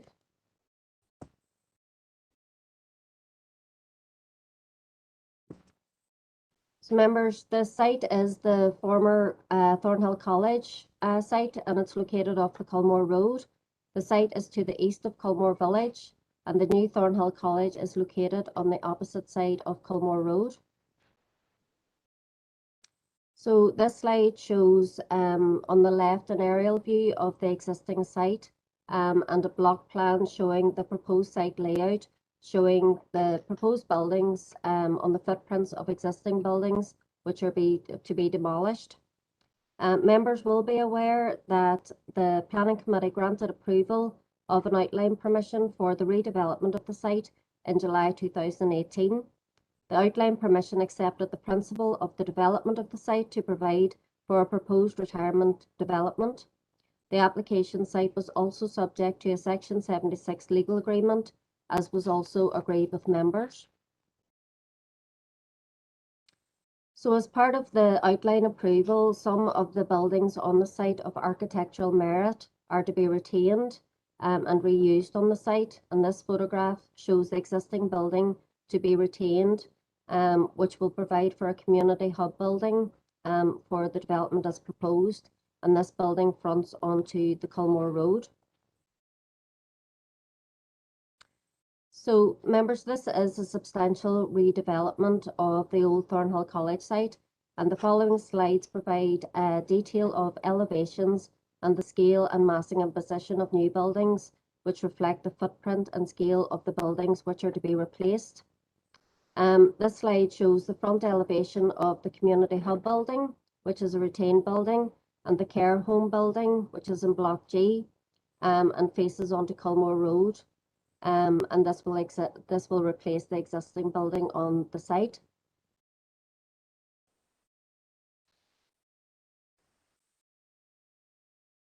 So members, the proposed layout of the development generally reflects the existing layout of the existing buildings on the site. Access to the site is from the existing access to the former school. The existing gardens and open amenity space are incorporated into the development scheme. Existing paths within the site will be retained, and there will also be additional pathways provided. The site is laid out in a series of streets which assist in making the site legible and contribute to creating a community environment. Officers do consider that there is sufficient separation between the residential blocks and that adverse impact in terms of overlooking, loss of light, overshadowing, noise, or other disturbances minimised. The separation distances between the apartment blocks and the care home is 19 metres, and between the community hub building and Block B is 30 metres. And this slide on the screen just shows the rear elevation of the care home, which is Block G, and the community hub building. So this slide shows the proposed apartment block A, which is in the middle, and apartment block B to the right, in the context with St. Catherine's Convent, which is an existing listed building to the east of the application site. This slide shows the elevations of apartment block A to the left and apartment block B, which is to the right, and these face the river. The care home building, Block G, is viewed just there in the background, just the lightly shaded building. So this slide shows the front elevations of the semi-independent living units at Block F to the left, and apartment Block B, to the right, sorry, and the semi-independent living blocks at C, D, and E are shown in the background. And this is the front elevations of the semi-independent living units, blocks E, D, and C. So the following few slides, members, are photo montages of the proposed development as submitted by the agent. And these are useful in demonstrating the design, scale and massing of the proposed development and the streetscape and placemaking which is to be delivered. This slide shows St. Catherine's Convent to the left and apartment block A, which will be partially screened by topography. And this view is taken from the lower portion of the site, more towards the River Foyle and looking upwards towards Culmore Road. Again, this is another photo montage showing the front elevation of the care home, which is Block G, and the retained buildings in the background. And this elevation faces Culmore Road.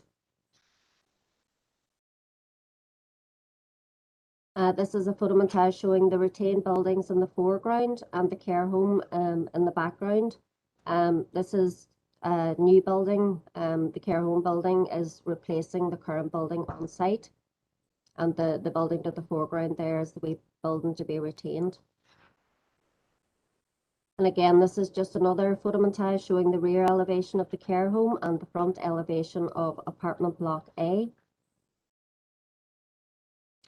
So the following slides, members, show the proposed design of the buildings in more detail and their associated floor plans. Officers' consideration of the design, scale, massing and layout of the proposed buildings are considered in detail in the planning report and are deemed to be acceptable by officers. So the buildings are designed to reflect the design of the convent building, which is the listed building just to the north of the site. And the materials to be used are also reflective of those used on the convent building and the retained stable block. The buildings present dual frontage so that the elevations present an equally attractive appearance to both the front and rear elevation. In addition, the form and scale of the proposed accommodation blocks is informed by the existing buildings on site, and this approach ensures that the heights and massing of the proposed buildings respects the established built form. And given its location in an area of high scenic value, the new development respects the established context and contributes significantly to the quality and identity of the new residential environment. So this is floor plan showing the community hub building, and this will provide for a multi-purpose hall, a residence lounge, a hobby room, site warden apartments adjacent to it, and other ancillary rooms. And this slide shows the proposed front and rear elevations of the care home. This building is 2-storey at the front, which faces onto Culmore Road, and 3-storey to the rear. And this is using a split level design to take account of the differing levels on site. The design is relatively simple, with finishes proposed as stonework to the bottom half and rustic brick finish to the top, with timber cladding detail also.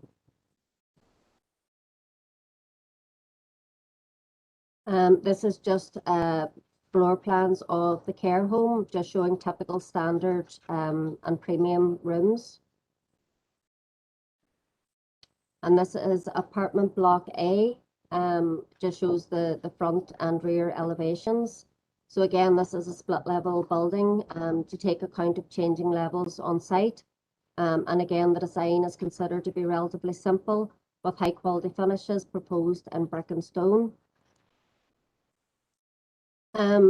That's just the floor plans of the apartment block A. So most apartments are 2-bed and are of good size, with either balcony amenity space or ground floor access to private amenity space.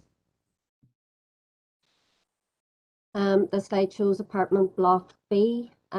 This proposed building is 3 stories in height to the front and 4-storey to the rear. And again, this reflects the scale and massing of the building being replaced. And again, the design and finishes are considered to be of high quality and acceptable to officers. And again, members, this is just an indicative floor plan for the proposed apartments. They're deemed to be acceptable in terms of size and private amenity space. So this slide shows the elevations of the semi-independent living units. These are 2-storey units with 2 bedrooms and are provided in 3 blocks on the lower portion of the site. The design again is modern yet simple with high quality finishes. So members, these are cross sections showing the site topography and integration of the buildings on site.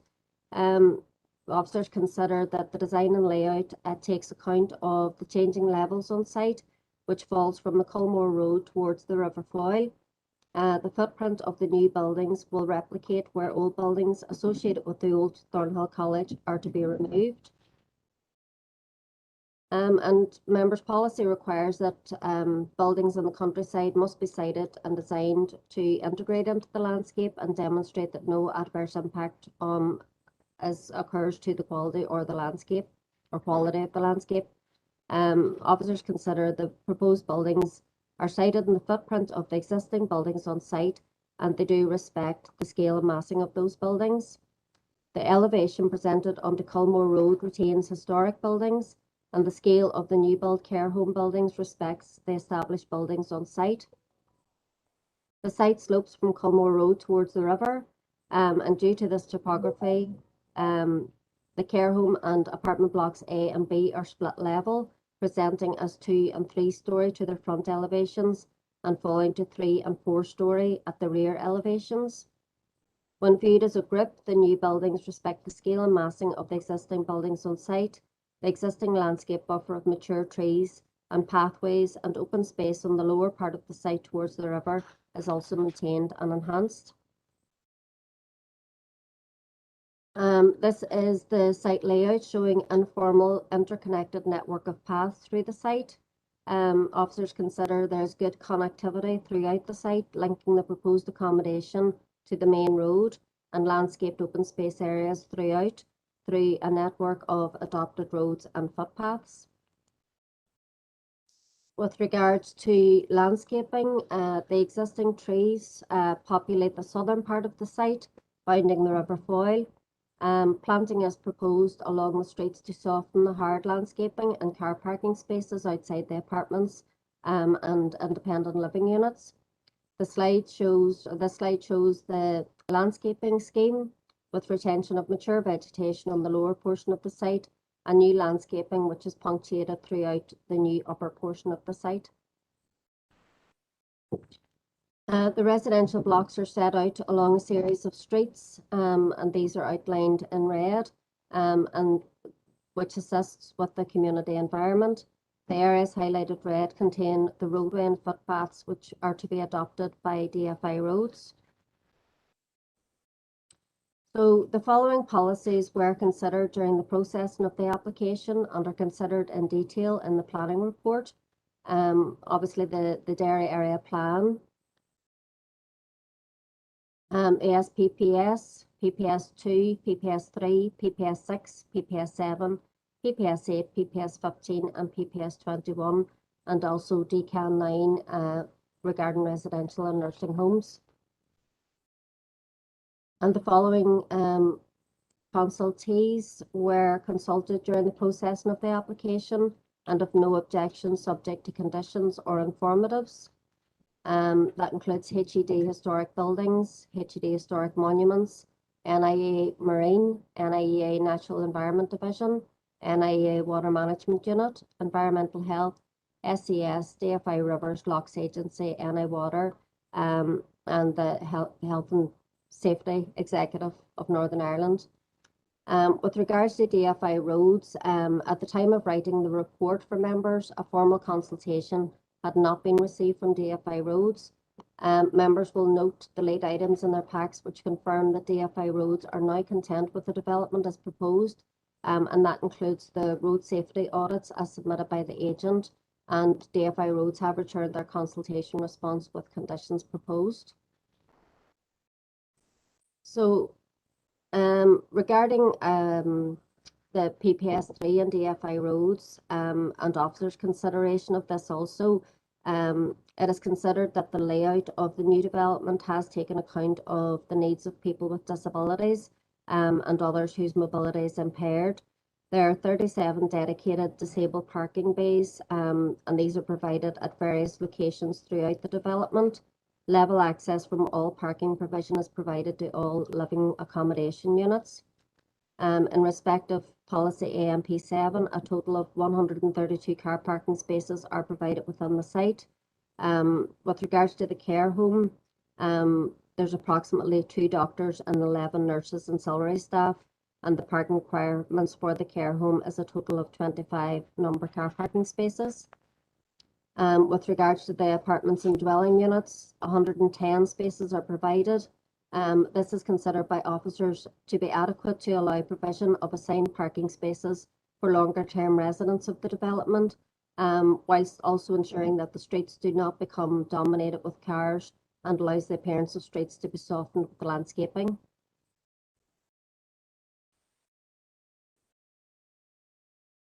So in conclusion, members, officers consider the proposal has been considered in respect of the requirements of the Dare Area Plan, the SPPS, PPS 2, 3, 6, 7, 15, 21, and all consultation responses have also been considered.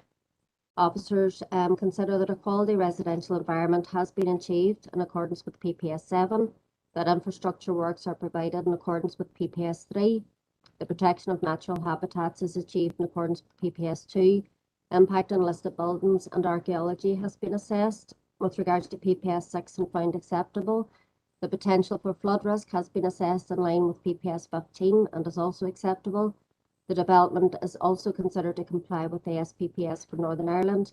Therefore, approval is recommended subject to conditions. And members, just to note that as DFI Roads consultation was received after the planning report was provided for members, we have attached the following slides with roads conditions, which are not included in the planning report. And I'll just go through those on the screen. I'll not read them out for you because you've listened to me for long enough. But they are standard roads conditions to do with the vehicular access and obviously the adoption of the roads. You'll see there just that a stage 3 and stage 4 road safety audit will also be completed for the development, and a stage 1-2 safety audit has been completed already.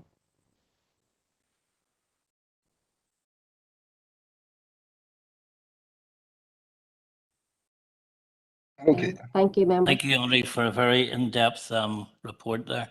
We have 4 speakers here in support of the application. And I remind the speakers that they have 5 minutes between them all. Is there a Thank separate you. protocol for asking for a segment?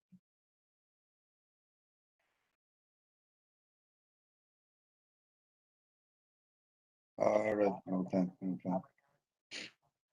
Chair, it's Michael Graham here of Tetra Tech. Am I okay to go? Or Michael, yes, you can speak, but you're only allowed 5 minutes between the 4 of you. Thank you. That's yeah. I'll do the speaking if that's okay, Chair. Am I okay to start? Yes, sir. Go ahead. Thanks. Excuse me, Chair, members of the Planning Committee. Thank you for affording us this opportunity to address you. I'm Michael Graham of Tetra Tech, and I represent the Urban Pulse Property Investments Limited, who are the applicant, and we're the agent for this planning application. And I have with me today Matthew Crothers, excuse me, also a Chartered Town Planner, along with Roisin Donnelly of Consort Design Group, who's the project architect, and Rory Murta of Atkins, who's the transport consultant for the development. We're very pleased the Council's Planning Department has recommended approval of this Reserved Matters application, and I'd like to thank the officers for their efforts, excuse me, please, in progressing this application quickly and efficiently. Regarding the principle of the development, this is a Reserved Matters application, and as you had heard from the officer, was in foot of an outline planning permission granted by this committee back in July 2018.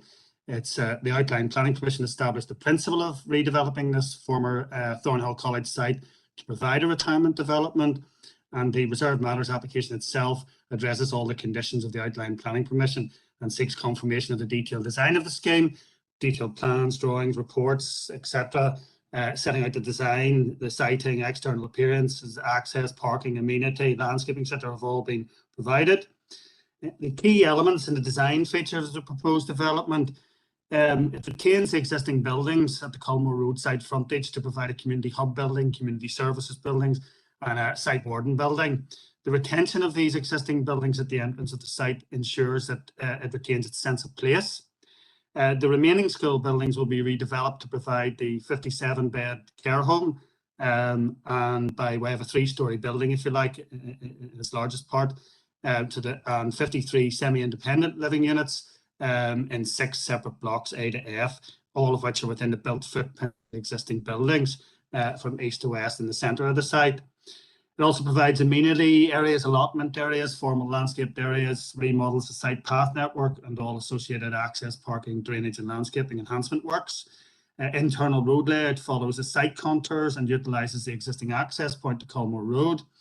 The development will also deliver repair of the existing boundary walls and reconfigure the entrance gateway to accommodate sightlines, etc., whilst facilitating the retention of the existing trees along the site frontage with Culmore Road. The new buildings, which are set within the footprint of the existing buildings, also have similar ridge heights to the buildings they replace, resulting in a development that respects the site context, adjacent built features, including the adjacent listed convent building. The new buildings respond to the sloping nature of the site and provide active frontages at the front and rear of each of the proposed buildings.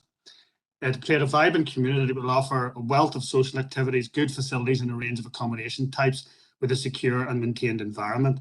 Provide a stimulating and life-enhancing environment in which to enjoy retirement. The principle of development has already been established at outline. So reserved matters merely to confirm the scheme's details. All the required planning conditions at reserved matter stage have been addressed as part of the application, and it's compliant with the, if you like, meets the requirements of the Dairy Area Plan, SPPS, PPS 2, 3, 6, 7, 15, PPS 21 and DCAN 9, and all consultation responses and recommends approval. All the consultees were content, offered no objection. No objections were received from the local community. Overall, it provides a highly sustainable approach to the development of these lands, and we take this opportunity to thank the committee for the opportunity to speak, and we trust that the elected members agree that reserved matters approval ought to be granted, and the team are happy to take any questions. Thank you. Members, any questions for the supporters? Chair, I put it in the chat. Yeah, saying that. Yeah, go ahead, Angela. Thank you, Chair. Mr. Graham, there's nobody more happier than myself to see this on the list too, and the mere fact that it's up for approval. I might be able to get to sleep at weekends. This area has a high volume of antisocial behaviour of late. Well, of the last few years, to be quite honest. Can you? It's just one question. It's I'm not really understanding what is semi-independent living.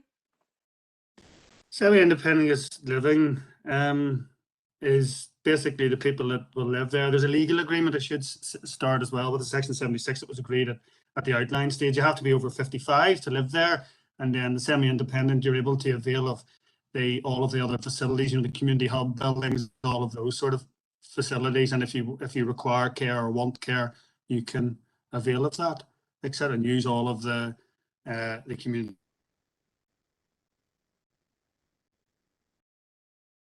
Councillor Dobbins, that answer your question? Hopefully that answers your question. Yeah, thank you. I was just it changed. You had changed the word in there, from retirement village. I'm a bit disappointed not to see bungalows that were in original plans, but at the same time, I'm happy that it's still with view of people of a certain age and abilities. Yeah. Thank you. Thank you. Any other members, any questions for the applicants? Okay. Any members, any questions for the officer? I put it in the chat again. Jackson. Thanks, Chair. And Chair, it's more of a comment than a question, because this application has been long anticipated, and I know the applicant or the agent referred to in his presentation and acknowledged how quickly and expediently and efficiently planners have dealt with the application. And given the fact that this has been in the system for 6 years, shows how complex it is. It is a site of high scenic value. It's next to a European protected site, and there's listed buildings contained within the site. When this came to this committee in 2018, the outline permission, there was my recollection of it is that it was received very positively, generated a lot of excitement, and it generated excitement outside of this chamber as well. And it's fantastic to see the application develop, and we see the finer detail of it being presented to the committee. It's a high quality application that takes into consideration and respects and is sympathetic to the historic listed buildings within the site, and it's sympathetic in terms of the overall landscape. So I'm delighted. I was delighted to see it in the papers today. It's been long anticipated. It'll be highly sought after, and whenever the time's right, I would be keen to make a proposal. So I'll see if I'll give way if there's any further questions, but I'm content to make a proposal. Thank you for that, Councillor Jackson. We do have Councillor Dobbins wishing to come in. If you don't mind, please. Councillor Dobbins. Yeah, thank you. And if that is a proposal, Christopher, I will second it after my question. My question to the officer, Andre. I'm happy that the safety audit with regard to roads.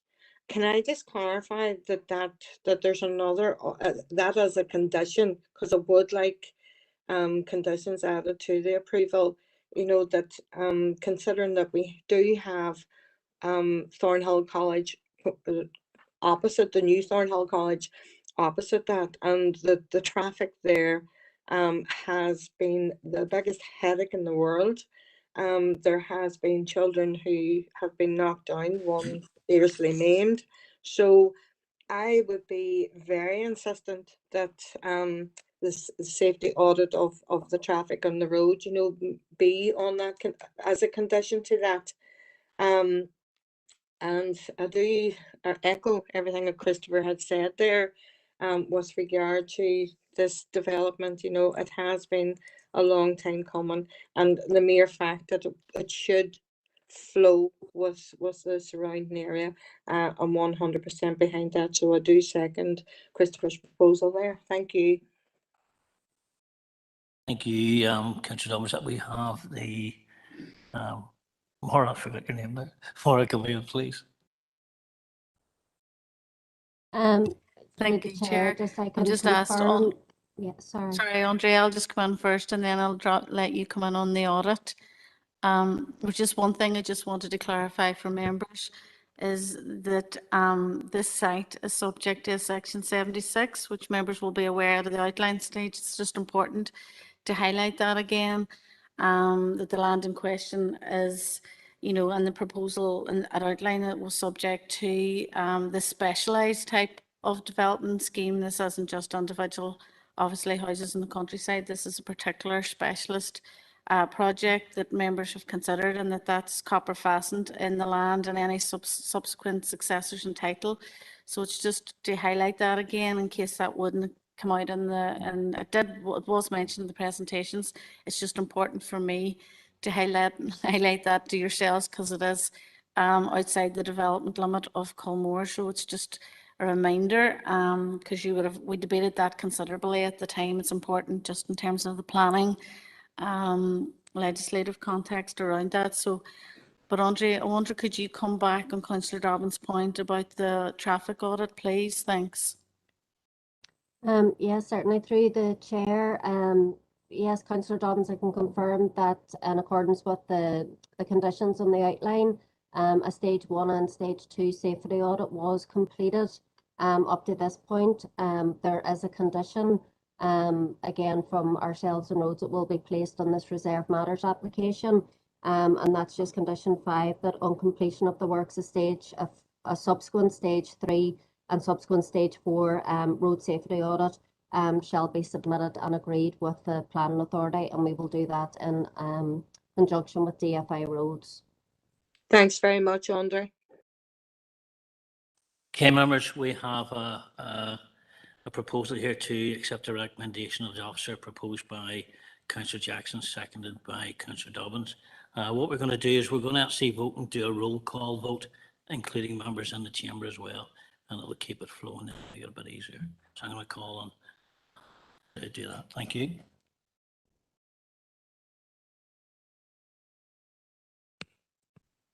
Thank you, Chair. Councillor Boyle. Alderman Alan Breslin. Alderman Alan Breslin. For. Thank you. Councillor Angela Dobbins. For.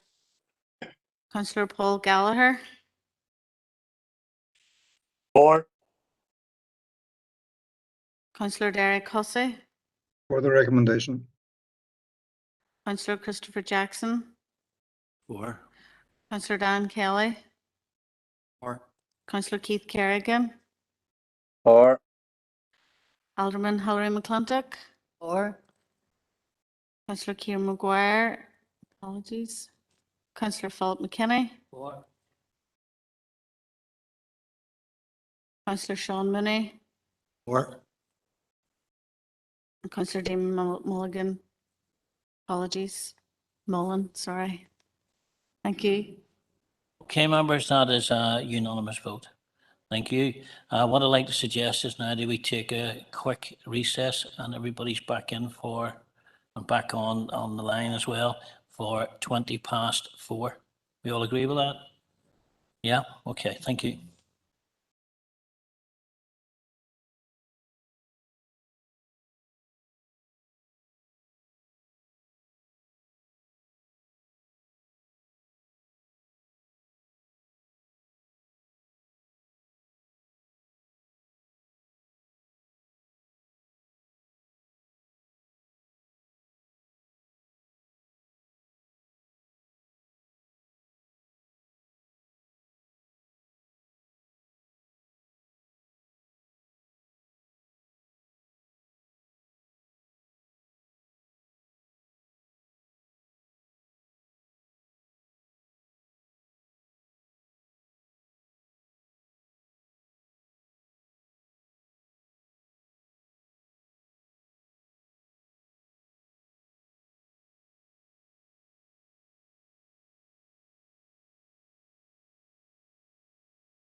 Start again. Thank you for your patience. You wish to speak more? Okay, I'm going to hand across to Maura. Thank you, Chair. Apologies. I did want to raise this, I forgot at the start of the meeting. Members, just to be aware, you will recall that the committee had agreed to take 2 applications as predetermination hearings in July. We're planning to do those 2 PDHs in September.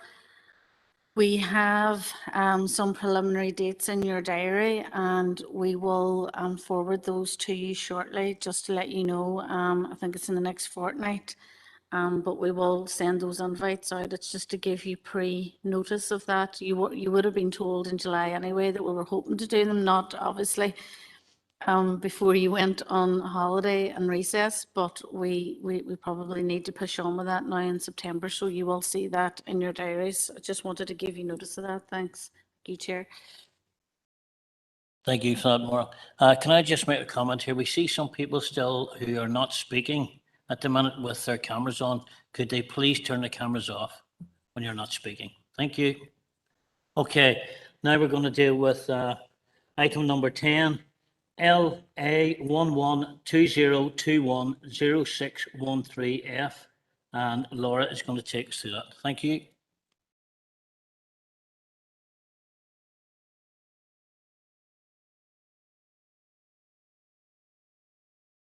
Good afternoon, members. So application LA11 2021-0613F is for the erection of a sculpture relining of a car park, seating, landscaping and associated site works located at the Sperrin Heritage Centre at 274 Glenelly Road, Plumbridge.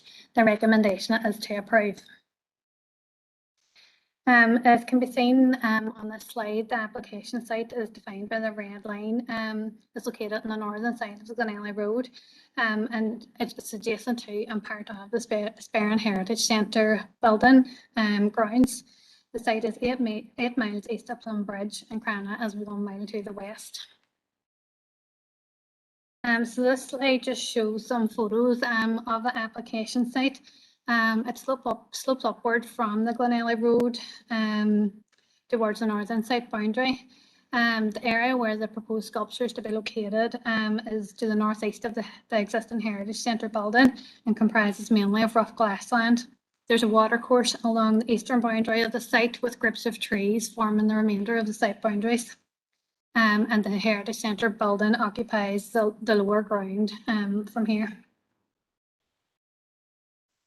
So this slide just outlines the relevant planning policy, including the Regional Development Strategy, Strategic Area Plan, SPPS, PPS 21, PPS 16, PPS 2, PPS 3 and PPS 8.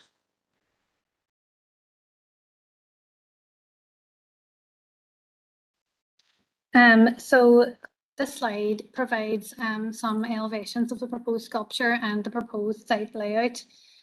So design, scale and integration are assessed under PPS 16, PPS 21 and PPS 2. So this site is for the installation of a sculpture. It's called Storytellers, and it's part of the Sperrin Sculpture Trail, which extends to both Mid Ulster and Fermanagh and Omagh councils. So the sculpture here consists of 2 of the 4 giants that are proposed, which make up the trail. This one has a maximum height of 4.5 metres. It's proposed to be located centrally within the site, constructed in a steel frame clad in oak, and will be fixed to a circular concrete base. There will be a 2.5 metre grass embankment or walkway created around the structure from any material that's excavated on the site. So this is some further images looking towards the site from the public road. The existing vegetation is proposed to be retained, and there's 1 tree located centrally within the site, which will be replanted west of the sculpture, adjacent another group of trees. The development also includes the provision of new sections of gravel footpath leading from existing gravel car park, which will be the car park will be retained and relined as well. So this slide is just from the front of the site, looking up towards the proposed location of the sculpture. And overall, it's considered the sculpture and paths will be finished in sympathetic materials and will allow this development proposal to sit sympathetically within the countryside and in particular the AONB. So this proposal is also considered in terms of site access and parking. As there's an existing centre here, the site benefits from established movement pattern in terms of vehicular access, and visibility displays are already in place. There's no pedestrian access to the site. It's accessed only by vehicle. The transport assessment states that there will be a maximum of 4 coaches arriving at the site in any one day, and this will be controlled by a booking system.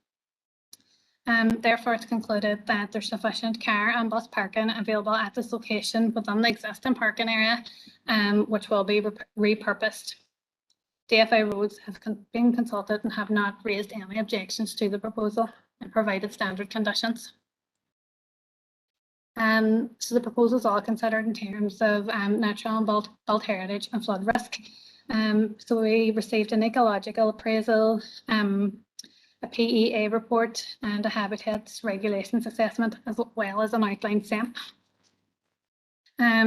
These have demonstrated that there's no significant adverse impacts on the integrity of the SAC nearby, and they're unlikely to result in any adverse impacts from this project.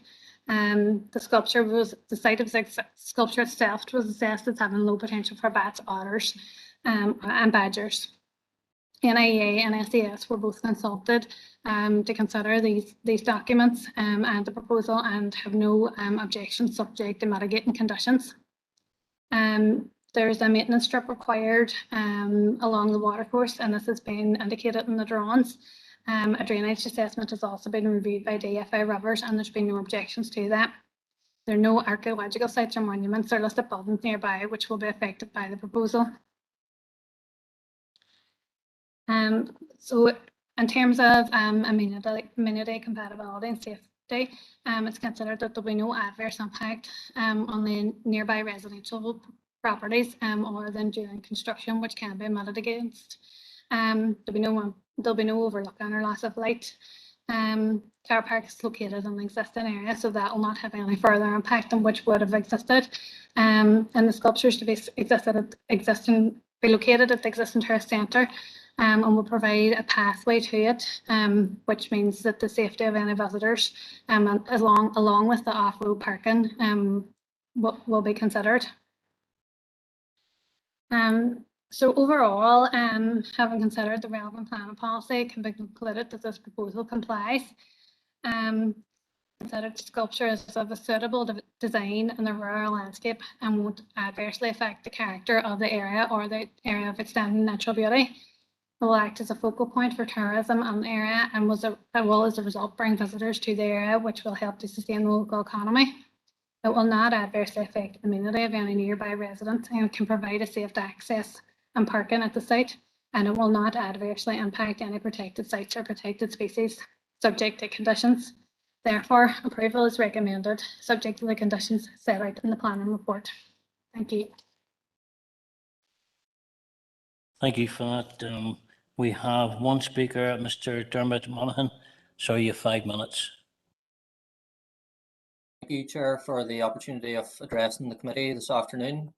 I'm Dermot Monaghan from MBA Planning, and we're the agents for this application. Ms. Coyle has given a very comprehensive and professional report on the application. I don't have much to add except to emphasise this project will be a huge boost to tourism in the Sperrins. Part of a £2 million investment in the sculpture trail throughout the Sperrins will attract more visitors to the area, which in turn will have a positive impact on local businesses. Importantly, the proposal will not have an adverse impact on the local environment.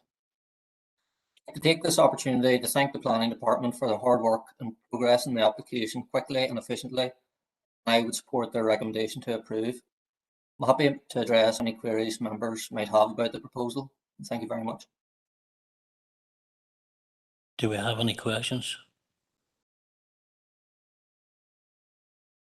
Thanks, Chair. Just one question for Mr. Monaghan, and it's just in relation to what is, if approved, what would be the projected time frame for delivery of the project?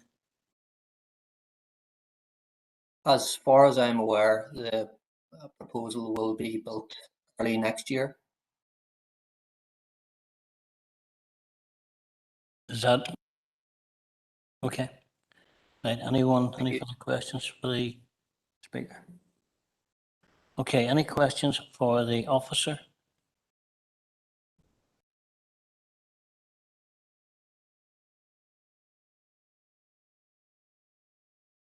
Chair, if there was no questions, I'd make a proposal.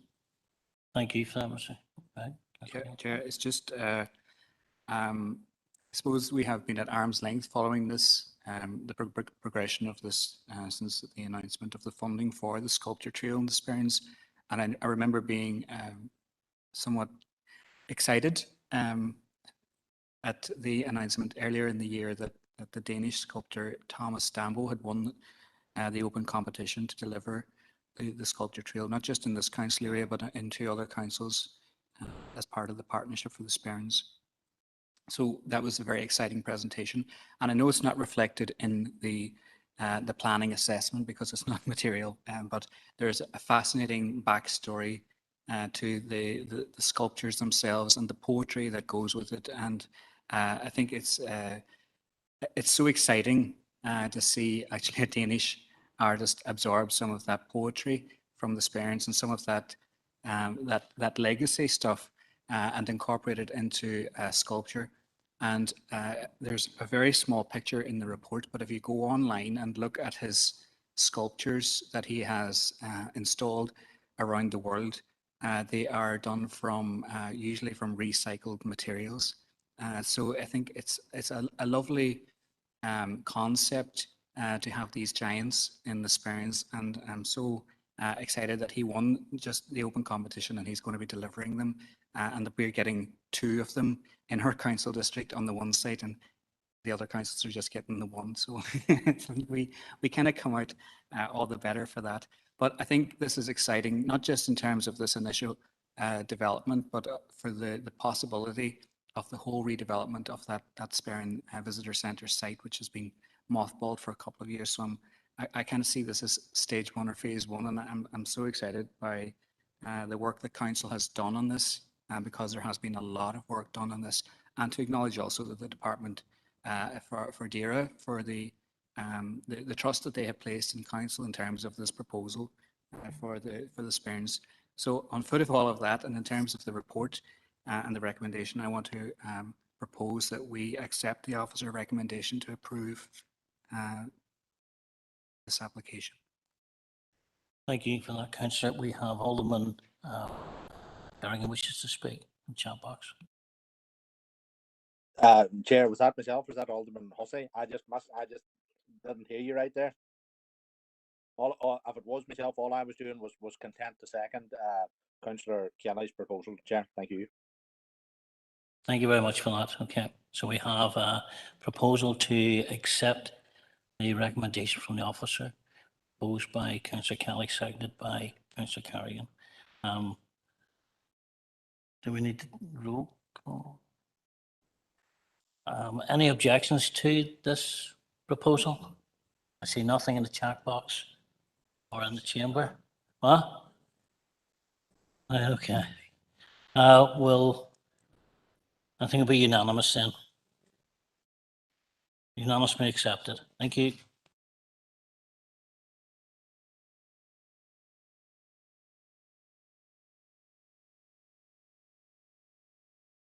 Okay, members, move on to item 11, LA 11-2021-00570, and it's a new dwelling in domestic garage, and Laura's going to take us through that. Thank you. So item 11, application LA 11-2021-00570 is for a dwelling domestic garage located 40 metres east of 97 Murlock Road. This slide shows the site location plan as submitted with the application. It consists of the northern section of a larger agricultural field located at the junction of Murlock and Crockin Roads, just outside Glenmornan. Sites located within the area of outstanding natural beauty and within the countryside and opposite the settlement development limit of Glenmornan. So as can be seen from the photos, the land within the application site is fairly flat and sits slightly lower than the road level. The northern and western boundaries of the site are predominantly defined by a hedge, but with a gap in the vegetation close to the junction. The northeast boundary of the site is defined by a post and wire fence, and the remainder of this field boundary is defined by a hedge and some trees. The southern boundary of the site is undefined. An open drain also runs along the northeastern boundary of the site and along part of the roadside boundary within the field. So this just outlines the relevant policy consideration, Strabane Area Plan, SPPS, PPS2, PPS3, PPS11, PPS15 and PPS21 alongside the supplementary planning guidance. So the agent has submitted a case in claiming that the proposal has the same merits as application LA11 2020-0221, which was approved by members at Plan Committee. Officers made a recommendation to refuse this application and wouldn't consider it comparable to this the application is approved. The site lies just outside the limits of Glenmornan. The application site is physically separated from the settlement development limit of Glenmornan by Crochan and Murlock roads and does not directly abut it. The Strabane Area Plan has been out of date since 2001. And the application site is likely to be included within an extension. Strabane Area Plan is a prevailing development plan, and the settlement limit for Glenmornan is applicable until the new plan is published. Any changes will be made through the LDP process. And the site is part of an old quarry, and there's considerable pressure for housing on the area. This would not merit setting aside the development limit is defined by the Strabane Area Plan, and there is available land for housing in Glenmornan. So the main policy for considering this proposal is policy CTY15 of PPS 21. This slide shows the settlement limit of Glenmornan, the application site, and that application is previously approved. As you can see here, Crochan Road and Murlock Road, the junction there provides a clear break between the application site and the settlement of Glenmornan and the countryside.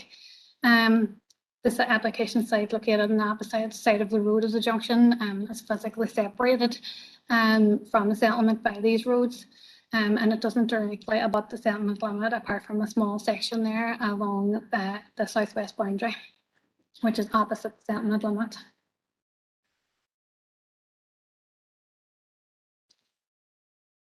So this is some images just showing the application site from that junction. So the proposals also assessed under policy CTY 13 and 14 of PPS 21 in terms of integration and rural character.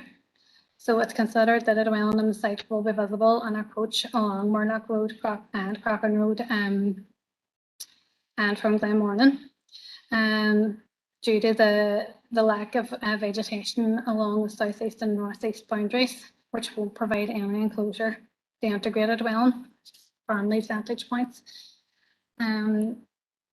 This is another image of the application site, and it's considered that it'll be viewed with the dwellings to the southwest of Murlock Road, the plan and approval, LA11 2021-0221, and the two dwellings of 4 Crochan Road, and the dwelling opposite the site at 102 Murlock Road, and the dwelling in sheds to the northeast at 101 Murlock Road. So therefore, a dwelling in the site will create a suburban style build-up of development contrary to policy CTY 14. So overall, to summarise, in terms of PPS 21, it's considered that the proposal is contrary to policy CTY 14, CTY 13 and CTY 14. However, it's also assessed under the remaining policies such as PPS 3, the SPPS, PPS 2. So with regards to PPS 3 and the SPPS, there's been no issues raised in terms of site access and parking, and it's considered that a dwelling on the site wouldn't have an adverse impact on the amenity of any nearby residents. this is detailed in the report, and no issues have arisen.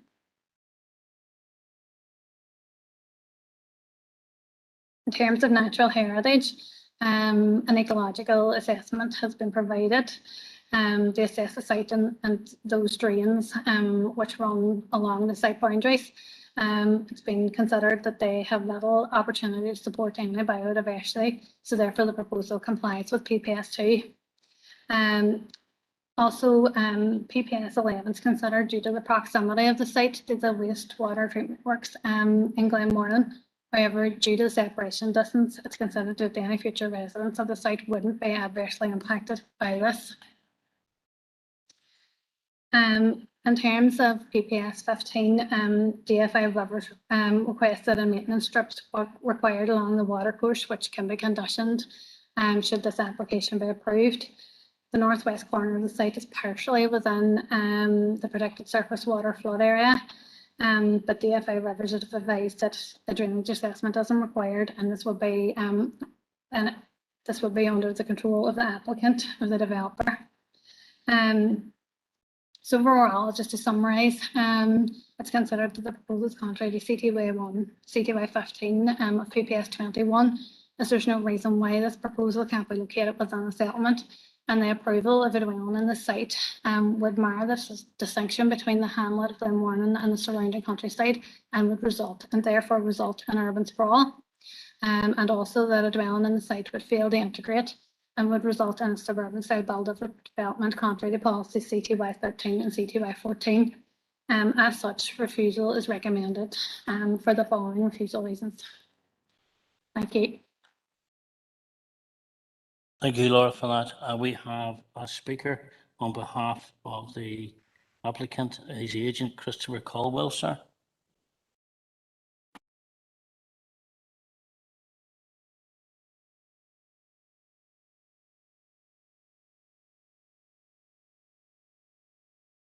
Hello? Yes, sir, go ahead, we can hear you. Okay.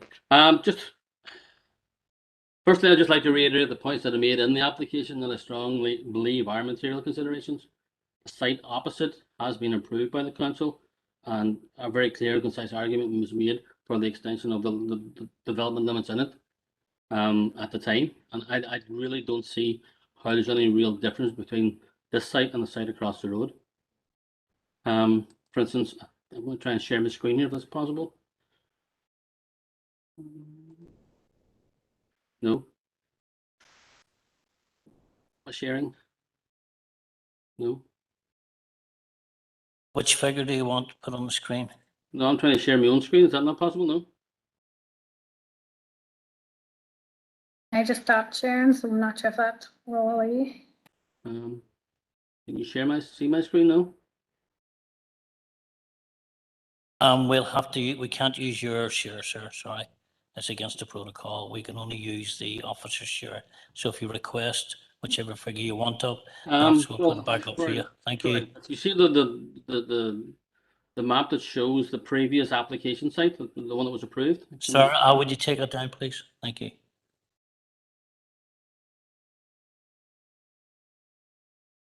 Okay. Well, you can see the proximity of the site here to that. It was actually stated that that site doesn't abut the development limits. That's not actually true, because that orange line is not correct. That orange line is at the other side of the road, and the development limits actually do abut that site. So it does. There also was a reference made to this this bit of hedging that's been removed. That was actually removed by the road service a few years ago for that open drain to be filled in. There's such an issue with. I've also mentioned that there are no available sites within the Glenmornan settlement for development. This applicant has been with me, I would say, at least a dozen times in the last 15 years, and I have looked at so many sites for this person to actually try and get planning permission for it, and I've just told him to stop wasting his time because they were not available. If you actually look, this is the sewage works here. If you can see my pointer, everything to the left of that doesn't have mains drainage because it's lower than the sewage works, and everything above that, this is This land all requires piling, and it needs about 3 meters of fill to bring it up. It's just not viable. This land is in the ownership of someone else who's not willing to sell, and this land all needs filling as well. So there are no sites in the development zone actually for use. There are other sites at the other end. There's other land at the other end, but again, they're not for sale. So there is absolutely no sites at all to develop within the development limits of Glenmornan. The applicant was actually keen to have the sewer extended for his to this site, and I've met with with water service on site, and they've given me an initial estimate of about £10,000 to bring a single pipe up to service this dwelling, and he's willing to pay that. So to me, that's a planning gain. I'm always critical of the Strabane area plan. It's 20 years out of date. You know, when are the people of Glenmornan going to actually get an area plan that services their needs? There are no house sites in the country anymore and that's not because planning blows them out of the water. It's because electricity costs £40,000. So you have to try and build somewhere near electricity and somewhere near broadband. I don't know. If you actually look at this site here, it says that the site isn't visually seen, or it's urban sprawl. Look, as far as I can see, there's a development of farmyard, there's another shed, there's 2 houses. Here's a whole development here in this circle. How could that possibly be urban sprawl when it's set in the middle of all these buildings? As for the lack of integration, the site's sitting maybe 1.5 meters below the ground, and I've actually taken photographs to show that the ridge of the house, as you come up from Glenmornan here, you're actually at this junction here before you see the house. So it couldn't possibly be actually in the skyline or prominent. It integrates quite perfectly well, in my opinion. I don't think that it's contrary to any of the policies suggested, but I do believe that given that LA 11 2020/221/0 was approved, this has to receive approval as well. Okay, thank you. Thank you for that, sir. Any questions to the agent?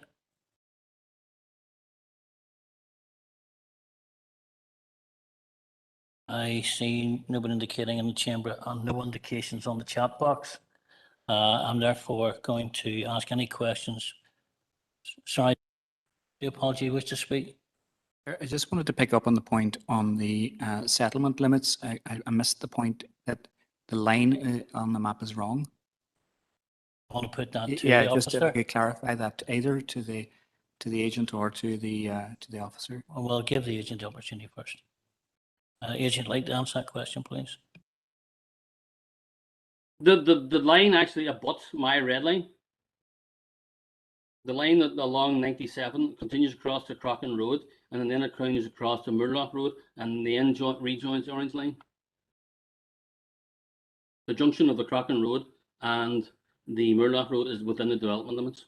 If you actually look, the 40 mile an hour speed limit is actually at the very edge of this site here along the Crockin Road. Additionally, I know that's not an indicator of development limits, but that's where the 40 mile an hour speed limit is, and the 49 mile speed limit is actually at the edge on the Murlock Road as well. But on the area plan, the black dots completely cover that part of the Crockin Road and that part of the Murlock Road. Does that answer your question? Okay. Any questions now for the officer?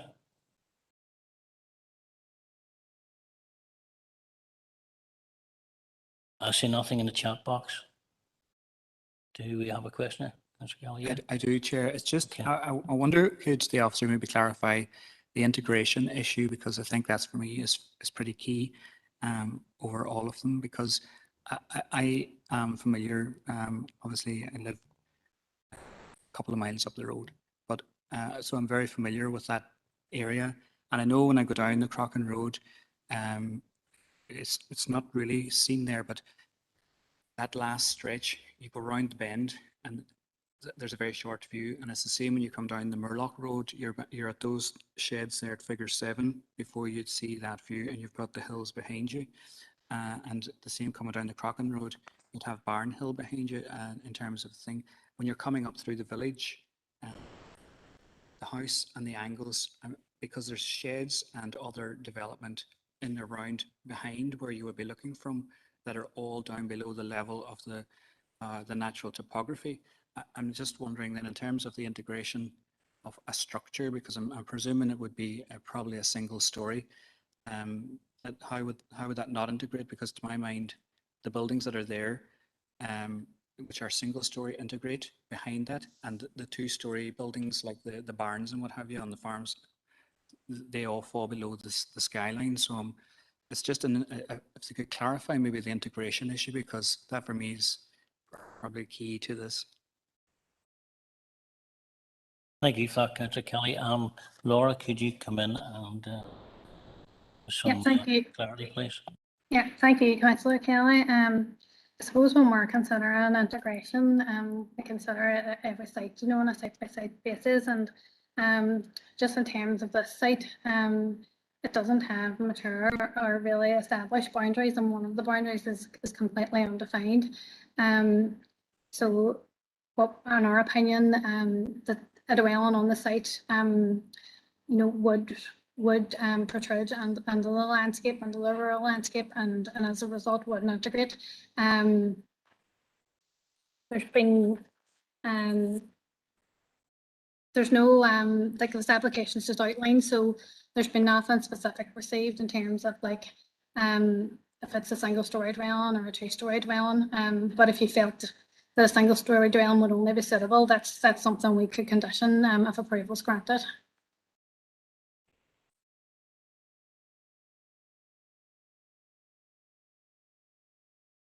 Councillor Boyle. Just in the matter of the Chair, just in the matter of the outer limit of the settlement limit, just to be clear with officers, as for my own benefit, the line presented at figure 8 is indeed the correct limit of the settlement limit. I think the agent was suggesting that it wasn't. I don't know the neighbourhood well enough to be able to. The names of the roads mean very much to me, you know, so just to clear that up. Laura, could we have some clarity on that, please? Yeah, Councillor Boyle, the Strabane area plan just provides dots along roads, and as far as I'm aware, the case officer for the application sought clarity from our development plan team regarding the development limit. If you have a look at figure 4 in the planning report, that drawing or that image shows the settlement development limit in terms of the dots from the area plan and the application site as well, if that wanted to provide any clarity for you.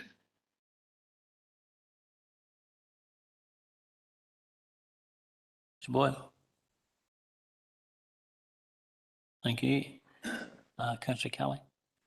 Apologies, Chair. I do have one other question. And it's just, I know looking at that figure 4, it's very dated, obviously, but there's a lot of development has taken place during the course of the Strabane area plan.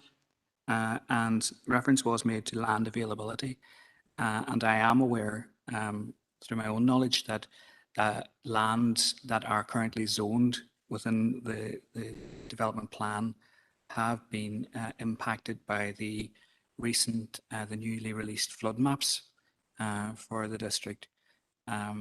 So I'm just wondering, maybe if the officer would clarify just around the availability issue, because I know just from knowledge that it is an issue.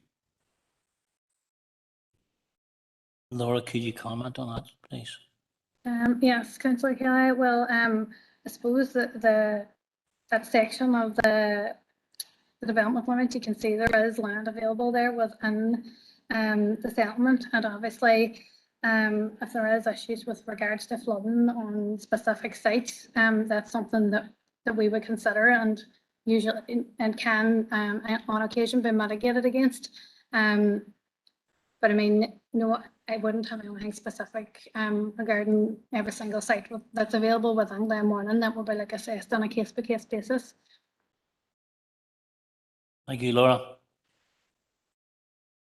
Chair, that's not the point I'm making. I suppose I was looking to see what in terms of weighting when doing the assessment, given that it's not just individual sites, it's a swathe of the development land that now is shaded in blue on the flood maps. And does the planning department then make some sort of allowance in terms of the assessment, or is it just simply black and white, irrespective of that development line? Whether that land has been impacted and will not ever now be developed because it's within the floodplains. Because if you look at Figure 4, the dotted line that runs down along at the bottom edge of that follows the line of the river. And then you've got the straight line through the middle there, which is the road, and effectively the land between the road and the river is probably pretty much floodplain when you look at the current flood maps. So I'm just wondering, in terms of weighting that's given to the assessment generally, for the fact that the planners come up and say there's no reason why this couldn't be in a zoned area, but if the zoned area has been impacted by not just the development that has taken place over the last 40 years, but also the remaining land that is now under floodplain, what impact does that have in terms of the overall assessment of availability and maybe some allowance given as per the Strabane area plan? Chair, I come to clarify that. I'm going to ask Maura to come in. Suppose that process is normally done via the development plan process in terms of extending development limits and going through a process not just for flooding but for maybe other infrastructure requirements as time moves on. And it's trying to ascertain with the policy for individual rural houses in the countryside, should officers in the criteria of that policy be assessing the whole of Glenmornan as part of the weighting process. And I suppose it's about what's probably reasonable, and I suppose I would be saying that the onus is on the applicant to maybe demonstrate that. And I have looked at the report and I don't get the impression that that has been done in terms of flooding, that the whole of Glenmornan was assessed in up-to-date flooding maps to, I suppose, present that argument. But it is a difficult balancing act, and I don't know, suppose in the current planning policy that has been something that officers are required to do, is go round all the other available sites and do assessment of that in order to ascertain whether or not sites to the age are appropriate as opposed to within the settlement. But as I say, I think that it's up to the applicant to demonstrate that as part of their, I suppose, evidence as to why an exceptional case can be made that it would be outside the development limit. That would be probably my position on that. But maybe Suzanne and Laura might want to come in terms of the actual policy. Clearly, it is something, where we would like to do this in I suppose, a systematic and strategic way. It would be through the development plan process and the new LDP. Yeah, Chair, I can come in just. Yeah, go ahead, Suzanne. So CTY 15 is quite black and white, I suppose, in terms of the assessment of, development outside the settlement limit. I take the point in terms of the flood maps that are now impacting on some sites, but CTY 1 then would be basically the point whereby we would look at, so the agent, if there is a site specific need for this site and no other site, if there's absolutely no other site available in Glenmornan, then it would be up to the onus. Maura's quite right, the onus would be on the agent to provide us with that evidence.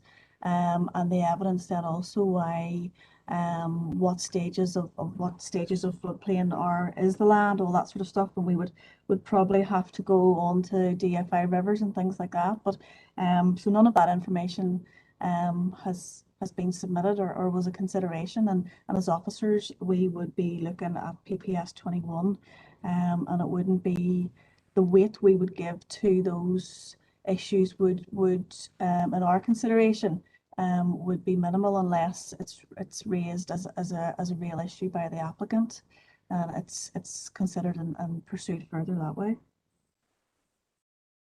Thank you, Susan. I have two councillors on the chat box wish to speak. Councillor Gallagher, is your question for the officer?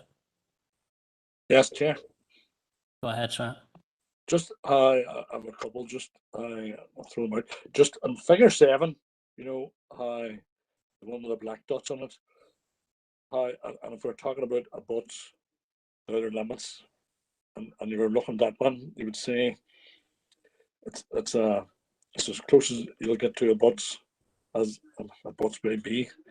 But I was wondering, is there any material consideration given to, you know, there's buildings to the south and to the north and to the west of this, and when we're talking about the outer limits and some of the stuff that's already been mentioned, you know, around exceptional cases of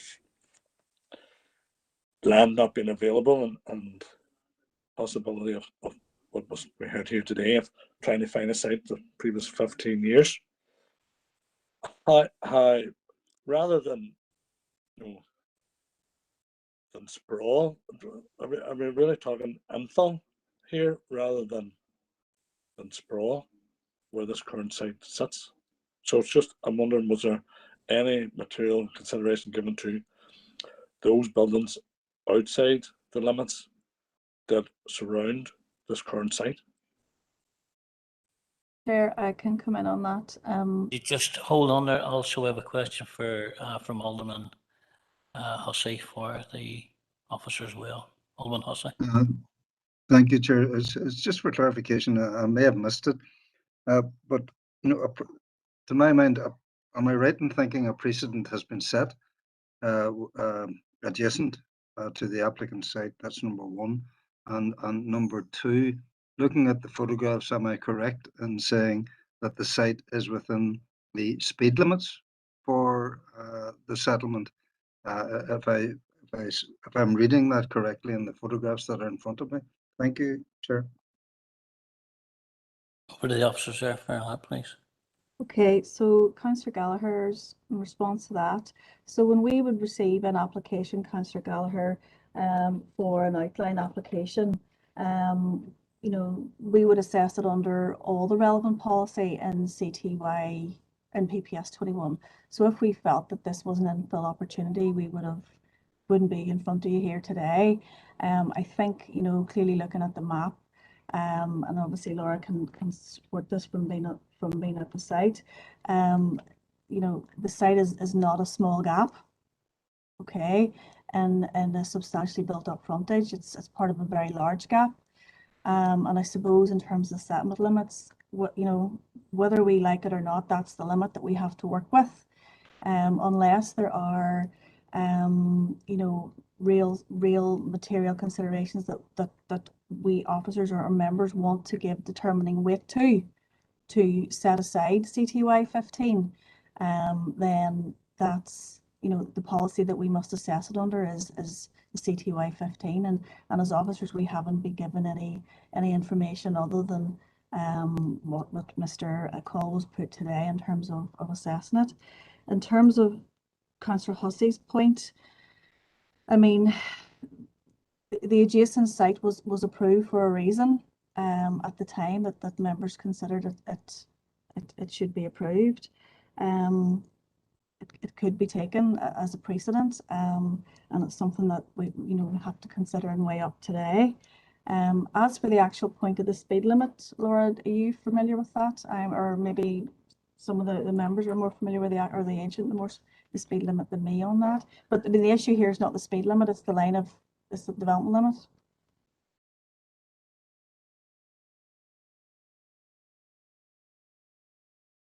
Any further questions for the officers? Councillor Millie. Thank you, Chair. It's just a thought on what was being said there. I mean, looking at the plan and looking at the figures presented and what Councillor Kelly and all our members have brought on, and more so the evidence led by the applicant's agent, who really said that he's been advising clients and applicants for the last 10 to 15 years that there's no sites within the settlement limits going. So on that basis and on that evidence, Are we not at the end, at the edge of exceptionality now? Are we not at that point where any applications that come in from Glenmornan or other areas that got there are at that point because of the point where we are in the plans? I know we're going through our current plan, but you know, if there's somebody telling you there's no sites within the zone line, are we not at that point yet? Thank you. I think Maura wants to come in and sort of comment on that. Yeah, just to answer that, Councillor Mooney, the point is that we don't have the evidence of that. I think it's, you know, again, is it anecdotal, hearsay, verbal? But what we need is it demonstrated. Has it been demonstrated with any evidence that those sites aren't available? What are the reasons why? What are the infrastructural constraints? That process hasn't occurred. And what I would say is that it's also not a requirement of the policy, and it's not in single houses in the countryside, you know, an assessment to reevaluate a whole village or a whole settlement in order to determine whether or not we can consider houses outside the developed limit. Otherwise, we're setting another precedent with every single house in the countryside on the edge or in and around the edges of all the settlements in the district. Chair, yeah, I do pick up on Councillor Mooney's point, and I just want to come back because I know the head of planning did reference it in the previous response.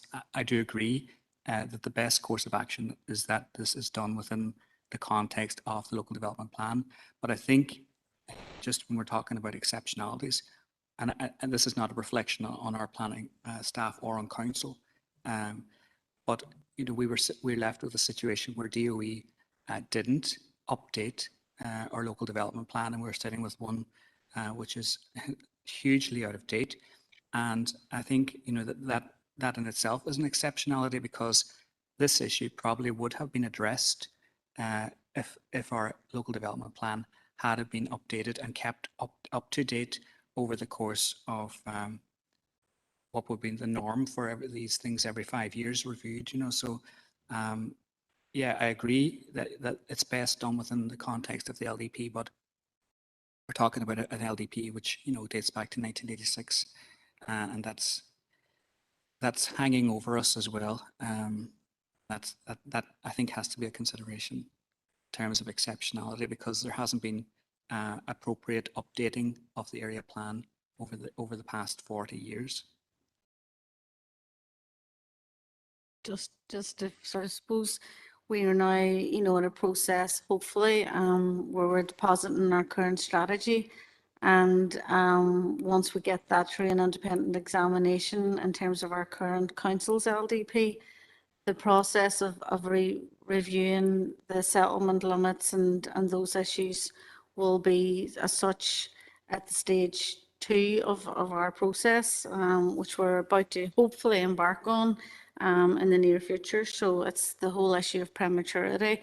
We just need to be cautious about. But as I say, this is just simply an individual single house in the countryside, and we have a policy for that at the moment. So it's about just being cautious around you know, ignoring that and setting further precedent. But anyway, that we're just obviously advising you on the current circumstances. Thanks. Okay, any more questions for the officer? No? Okay. We have a recommendation by the officer. Do we have any proposals on the floor?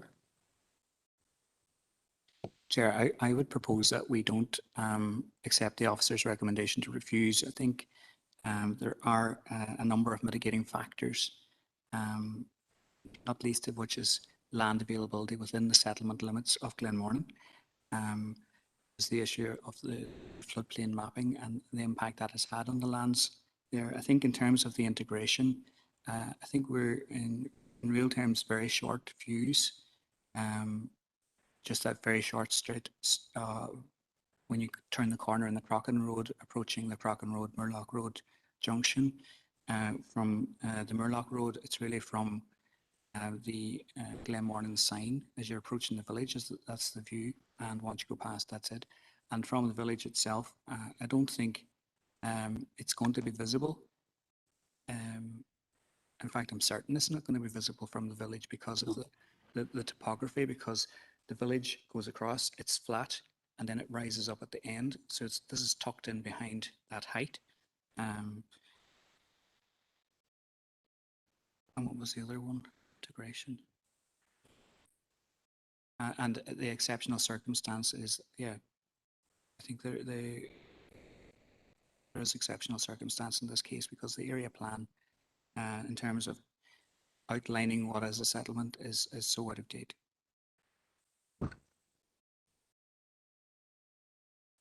Okay, do we have a seconder?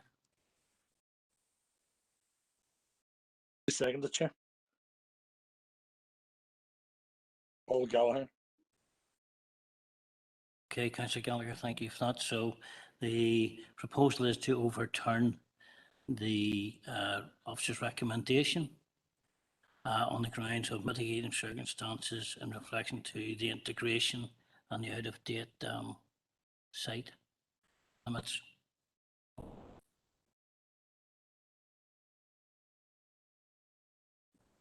And lack of land availability. Is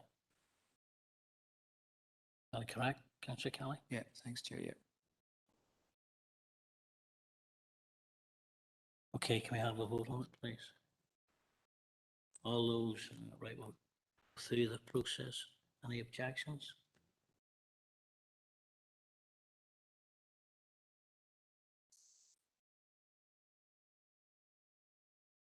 I don't see any objections in the chamber. I don't see any objections in the. See any objections on the internet? It's unanimous. Thank you.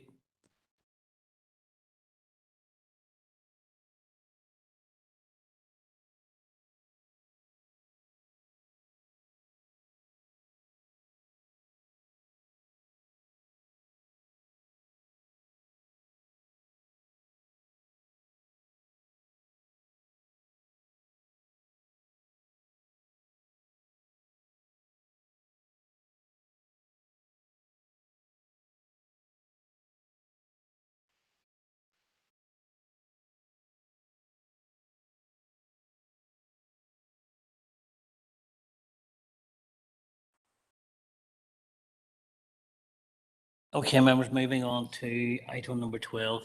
I've declared an interest in this, and so did Councillor Gallagher. I will leave the chamber, and Councillor Jackson's going to take over. Yes. Yeah, I'll leave as well.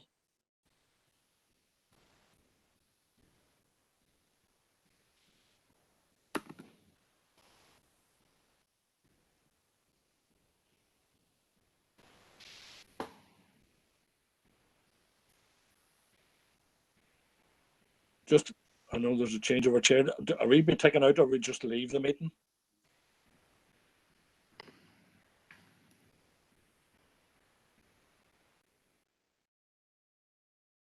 Yeah, we're just going to put you in the lobby.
Okay, members, and I thought you had seen the last of me in this chair, but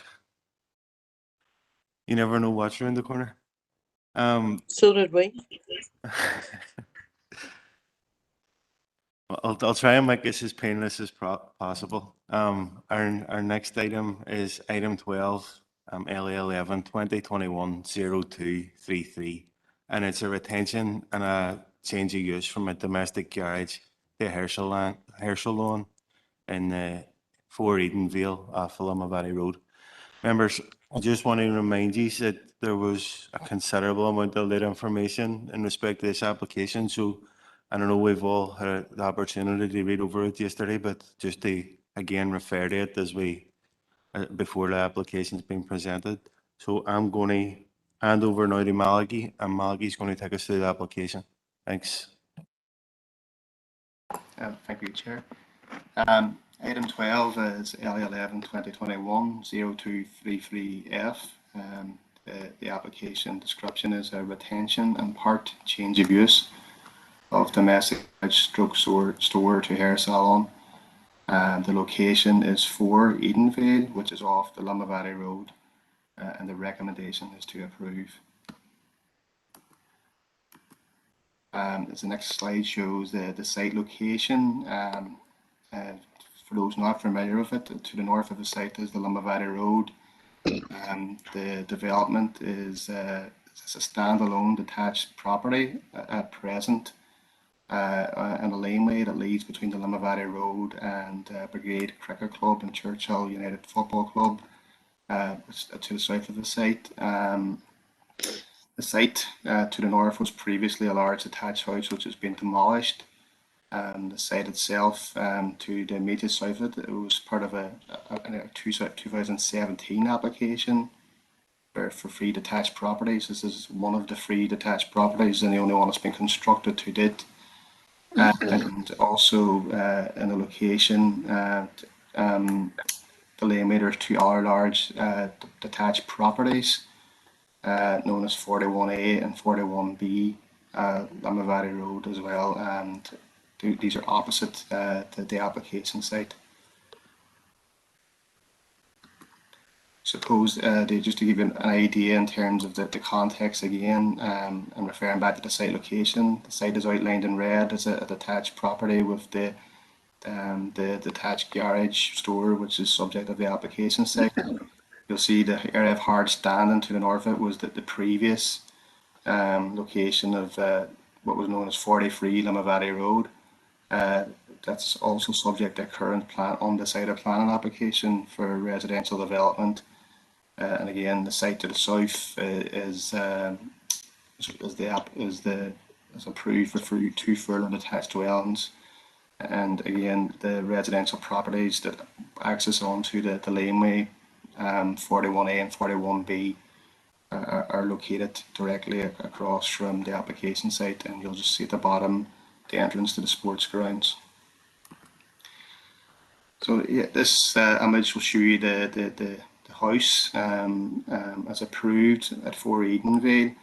As you see that there's a mature vegetation to the rear and side of the property with an existing stone wall and a new entrance that was created for the property off the existing laneway.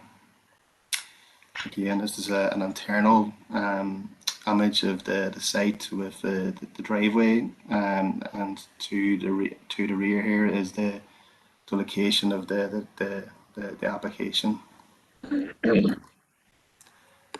This image shows you the front elevation of the garage door salon. You see there's a roller shutter door with a small porch area, and to the right there is a garden, and again there's another existing stone wall which separates the site from the yet undeveloped site to the north. This is an internal elevation of the property, looking into the garden of the applicant. And to give you an idea of the inside of the garage, officers took photographs as well. As you can see that it's been fitted out in the style of a salon. There's 2 cutting chairs and 2 wash basins shown in this image with your associated apparatus that you would normally find in a salon. There's a small kitchen area, and then there's a bathroom to the rear of that. And then there's a storeroom as well for, yes, I suppose, products associated with hair salon. Just give a bit more idea of the context of the site and an existing laneway. The laneway is like an unadopted laneway. It's not adopted by road service. It's a private access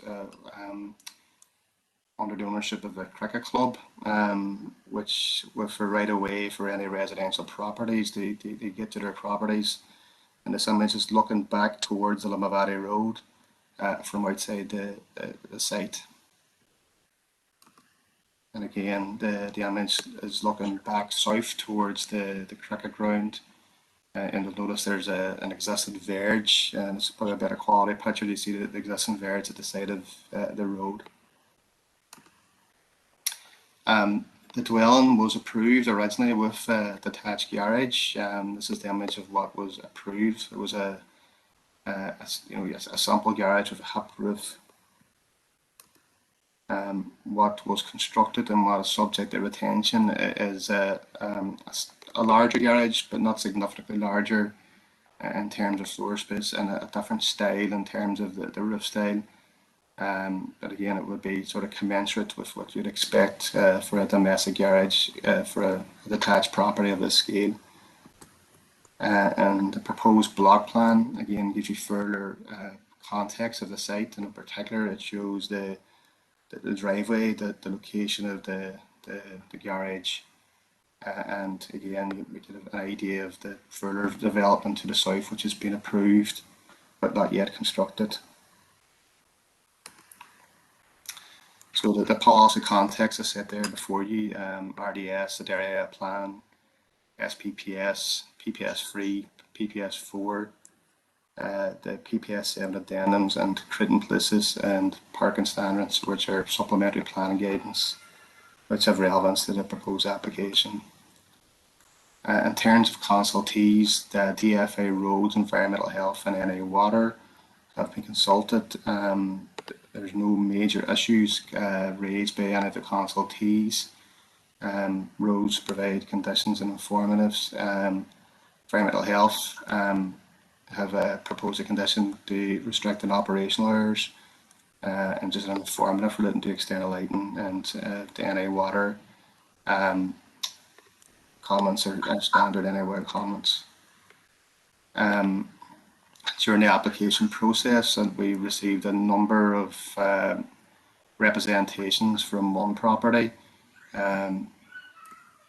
So, I mean, they are documented in the report, and I'll attempt to go through here and give you a summary of the main issues raised from number 41B, which is up at the site.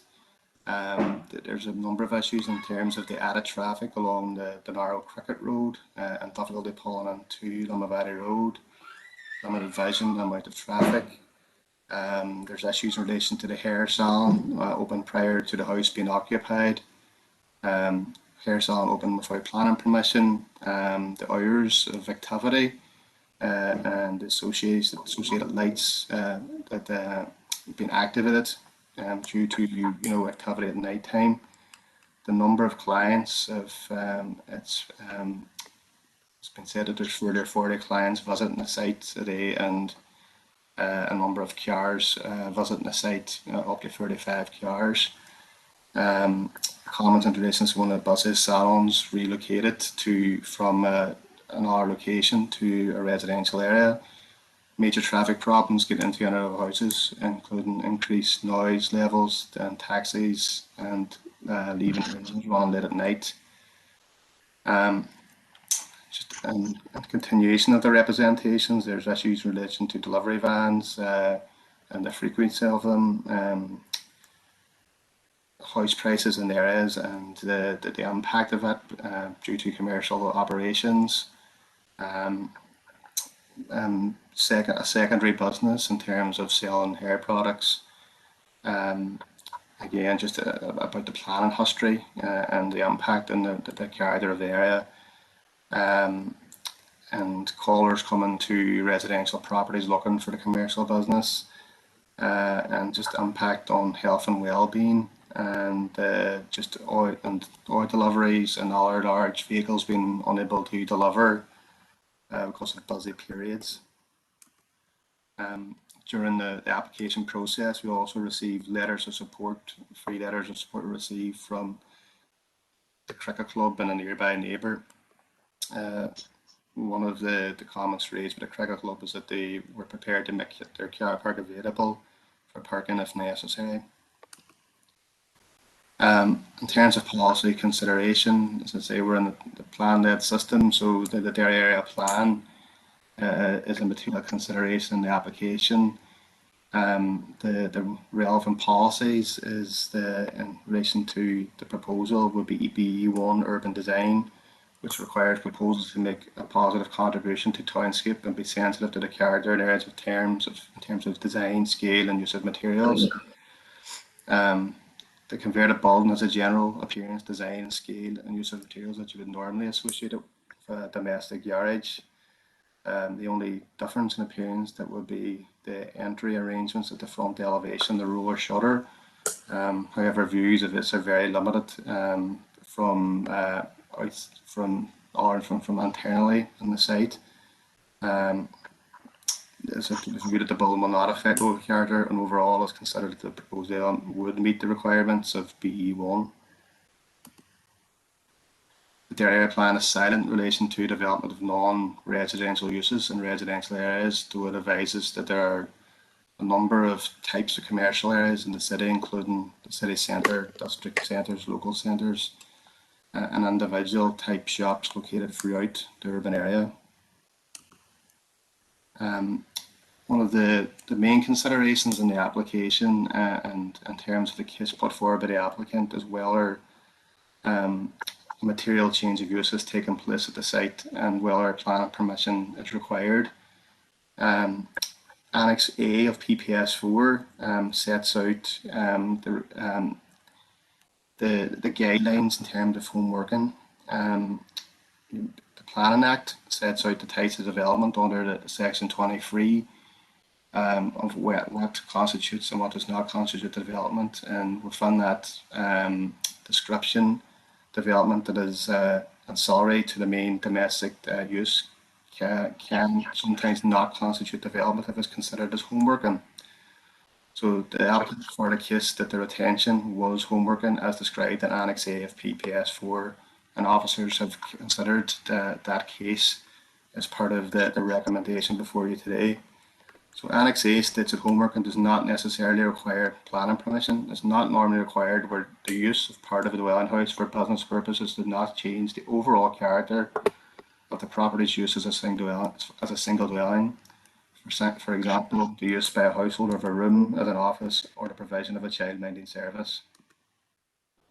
It goes on to give some further advice in respect of home working. Again, it talks about the character and the impact and whether it's material and it becomes a material change of use. So they're saying homework is likely to be ancillary to the residential use if work is carried out primarily by persons living in the residential unit. Business use is clearly secondary to the main use of the property as a dwelling house and the use carried out totally within the building. And there be no loss of amenity for neighbouring residents, for example from noise, advertising, impact on visual amenity or traffic generation. And the use is not one by its nature would attract more than occasional visitors. It also goes on to say that where the business activity increases and the non-residential use of the property ceases to be ancillary as a single dwelling, and material change of use has taken place. So some of the criteria that indicates the material change of use has been suggested: a significant alteration to the appearance of the dwelling, a significant increase in the volume of visitors or traffic, a significant increase in noise, fumes or smell, the installation of special machinery or equipment not normally found in a dwelling, and the laying out of rooms in such a way that they could not easily revert to residential use at the end of a working day. The use is not one by which its nature would attract more than occasional visitors. Planning officers have considered the physical nature of the proposal. As I alluded earlier, they had a domestic garage approved. The garage as built is larger than the approved, with minor alterations to the size and position of windows and the side elevation, and an altered frontage, replacing the garage door with window. And internally, the garage has been converted to the layout associated with a hair salon on-site inspection. The internal fittings included 2 hairdressing stations and 2 washing stations, and a small portion of the rear of the garage is maintained as a garage store, accessible via a separate doorway. Again, the block plan illustrates the 2 hairdressing workstation and 1 hairdressing washing station, the coffee, tea station, toilet, and the residential store to the rear. And for the purpose of assessment, the wash station is in place, and the application is determined on the basis of having 2 wash stations. And the footprint of the garage measures 4.1 wide, 9 meters long, and 3.3 meters high, giving a footprint of 39.6 square meters, as opposed to the approved footprint of 31 square meters. In terms of the operational characteristics of the proposed development, question 25, the P1 form, provided that the average number of people proposed to attend the premises as between 7 to 8, including 2 staff, therefore an average of 5 to 6 customers daily. The statement advised that the 2 staff is the applicant and his wife who live at the property. The supporting statement also says that the applicant will not have an excess of 2 customers at the premises at any given time. Clarity was sought in relation to question 25 of the P1 from the agent, and the agent provided further information in terms of opening hours and customer numbers. So in terms of their proposed open hours, they propose to be closed on a Sunday and Monday, and operate on a Tuesday and Wednesday during 8 to 5:30, and a Thursday and Friday 8 to 8, and a Saturday 8 to 2. Our assessment of that, and based on the agent's details, is that that the customer level will be above that as put out in the question 25 of the P1 form, and therefore we are assessing it on the following consideration. Given that there's 2 workstations and 2 wash stations, and that there are 2 customers at the salon at any time, it's fair to assume that the number of visitors would be more than the 7 to 8 as proposed. But if you work out the hours and etc., there could be up to 8 customers on a normal day, with up to 12 customers on a Thursday and Friday. And again, we've factored into the unpredictable nature of treatment lengths, that it's likely there will be some overlaps between customers arriving. So we think it's a fair to say that there would be somewhere between 8 and 12 as per their proposal.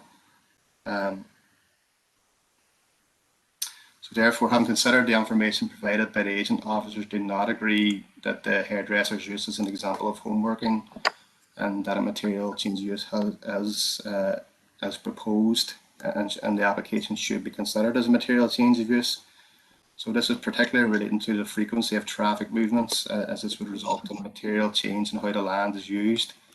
Traffic movements and associated elements such as car parking and potential impact on local amenity, for noise and traffic generation, or material planning matters that ought to be considered through the planning process and through this particular application. Officers also considered the layout and nature of the internal works are such that they could not easily be reverted to a residential use at the end of the working day. So in conclusion, that we do feel it's necessary to consider this as a material change use, and to go through the full planning consideration, and that it doesn't constitute home working. Our view is that whilst it's not home working, that the commercial use is small in scale and nature.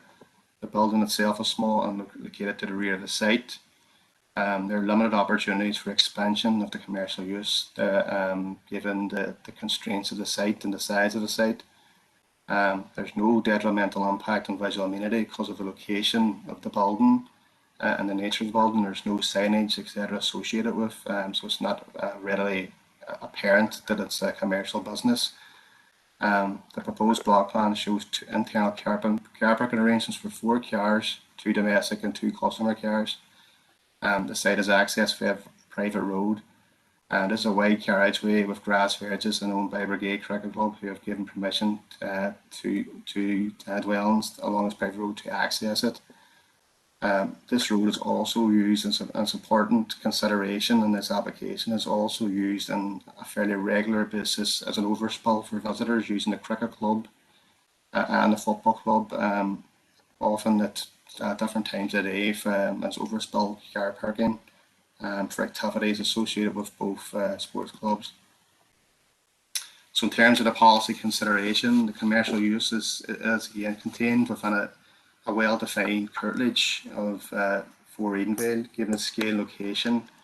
It will not give rise to residential amenity issues such as privacy, overlooking or overshadowing. The use hairdressers will not be considered a noisy operation, nor will it cause odour externally. The building has a motion sensor security light fitted to the front elevation. Whilst it is likely that the proposed use will increase the frequency of when this light is activated, it's not considered that it will be excessive. In any case, the location of the light is set back at the end of the driveway facing forward, and that, given the separation distances and the intervening features such as the wall and trees, I don't think it will directly impact to a significant level on neighbouring properties. And increased frequency of traffic moves and parking associated are not considered to cause general disturbance. In terms of the commercial use and this location, hairdressers are classed as A1 shops under the plan use class order. The relevant policy for retail and maintaining town centre uses is set out in the SPPS. The SPPS advises sequential tests should be applied to plan applications for main town centre uses. The applicant has justified the proposed conversion to hairdressers on the grounds that he previously operated a much larger salon in a local commercial area. However, due to health and well-being reasons and the onset of COVID-19, he decided to downscale the business significantly to a scale which was much more manageable. We also advise that working at home was helpful in terms of his health and well-being. The salon is smaller than your average salon located within commercial areas, and whilst it's likely that there will be sequentially preferable sites, the applicant's needs in terms of well-being and health are unlikely to be addressed on such occasions. The salon is relatively small in terms of floor space and capacity, and is also very limited in its potential to increase in scale. Due to its scale, it is unlikely the development will have any adverse impact or demonstrable harm on the vitality or function of any town centre or commercial area, and therefore I don't feel it will offend the overall objectives of the retail policy of an SPPS. Whilst officers accept in principle the aims and objectives of this part of the SPPS, it is considered that on balance that the proposed development could be distinguished as an exception and therefore not cause an unacceptable precedent. Other policy considerations in particular relate to parking and the scale of the proposed business and set alongside the existing residential property. So in terms of supplementary planning guidance, in terms of residential parking, it sets out within creating places for a property of this size that there should be 2.5 spaces. And again, parking standards set out to determine the amount of spaces that are required in terms of commercial business. In terms of the scale of this, is set out in the size of the floor space. So it's been assessed by officers that the site will require 4 parking spaces. They having submitted the block plan demonstrating the 4 parking spaces are available in curtilage. Officers are satisfied that parking can be adequately provided for within the site on most occasions. We do accept that there may be some infrequent occasions where there's overlap periods, but we do not think and consult at roads that it will cause any road safety issues or significantly inconvenience the flow of traffic at the location along the private laneway, and nor do we think that it will change the character of the area. Given that the private road is regularly used for overspill parking from the cricket club and football club, the planning department determined that any infrequent overspill as a result of small-scale commercial operations would not significantly add to the current parking situation and would not harm the residential amenity of all our properties, which access onto the private road is under policy AMP7 of PPS-free. Shared parking is a viable option for planning application when considering parking provision. In terms of the objections, the impact on residential media as a result of the high volume of visitors to Salon and associated traffic, parking issues and lighting disturbance.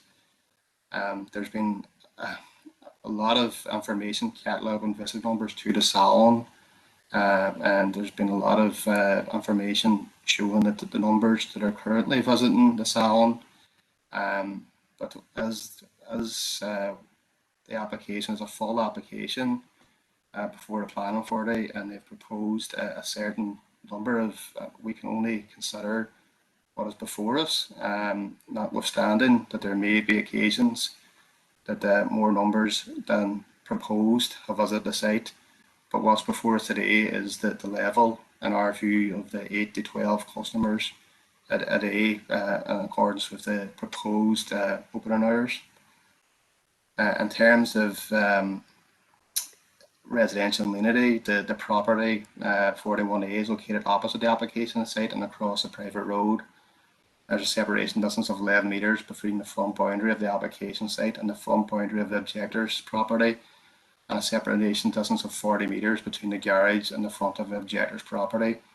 Both properties have high front boundary walls and mature vegetation. I don't think there is any issues in terms of privacy, overlooking or amenity arising from the proposal.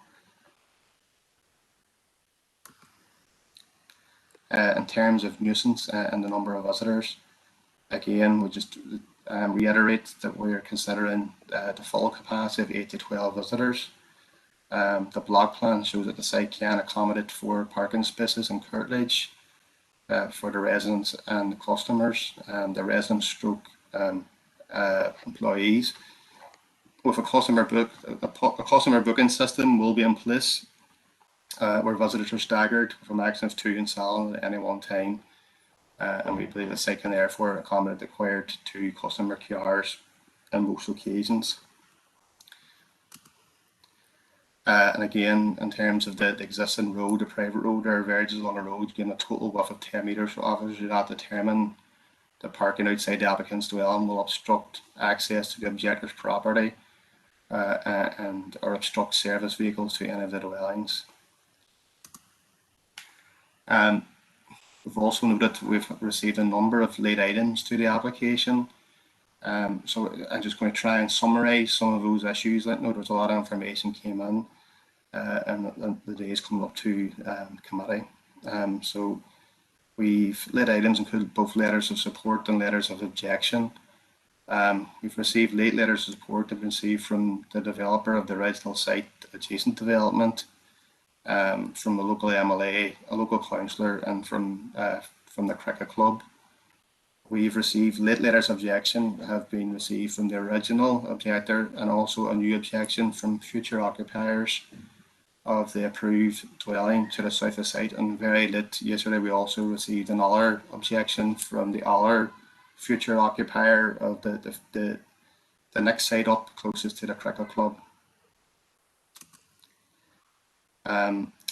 In terms of the consideration of late items, it's not considered that any of the late items require additional consultation with consultees. In terms of the comments of the original objector, they have forwarded previous comments which have already been considered in the report. They've also raised a number of new issues in relation to the alleged unauthorised pedestrian access. Photos show a portion of a boundary wall demolished to form an entrance to the site. Although this is a matter outside this application site and it's not proposed as part of this application, it may be permitted development, and if this matter, if the objector wants to pursue this matter as a separate issue, we can look into that. They also raised concern about the ability of cars navigating past parked cars at busy periods of the club. It is envisaged that cars using the salon will park in sight, and if cars block Mr. Cook's or anybody else's drive, that will be a management issue between the parties in the club. We've also received a new letter of objection from the future occupier of a site to the south of the application site, and you will have seen that and the letter from the other site above that, closest to the cricket club, which endorses the comments of this application. This objection. And I think both of them are making the point that they're very late to the process, and they've asked members to consider further time, but they have some other comments, and because the comments are here, I will give our views on them in terms of the recommendation. So issues raised included the neighbour notification process. We have wrote back into the current level of activity differs from the proposed level. The garage larger than the approved garage, the use of chemical products at the hairdressers, increased traffic noise, fumes from cars, need for environmental reports, child safety security concerns, effect on health well-being due to the scale of business, effect on amenity, privacy, character of the area as a result of business, and precedent set by the proposal. They also raise a legal covenant for non-residential uses and the issues pertaining to the relocation of the existing business to a residential area. Some of the above issues, such as activity levels, amenity, privacy, character, increased traffic, are already considered adequately in the report, and officers have no further comments to make in relation to those. In terms of the other issues, it is not considered by officers that an environmental report is required in relation to noise, chemicals, and fumes. Environmental Health Department had no objections, and is not considered that the scale and nature of the proposal will give rise to significant adverse impacts from any of these issues. In terms of child safety, security issues arising from parking, car parking will be for the most part within the site. In any case, the laneway is already used for a number of club and community-related activities that attract more people to the laneway than the business likely will attract. As acknowledged in the report that the new building was bigger than the original approved garage, it is still commensurate in our view in scale to a domestic garage, and the increase is not considered significant. Legal covenants are a civil matter separate from the planning process, so we have no comment to make on that particular issue. And whilst Mr. Cook has relocated his business, it is smaller in scale, has significantly less staff, a different business model, and it's not a like-for-like relocation or replacement of a business in our view from the evidence put before us.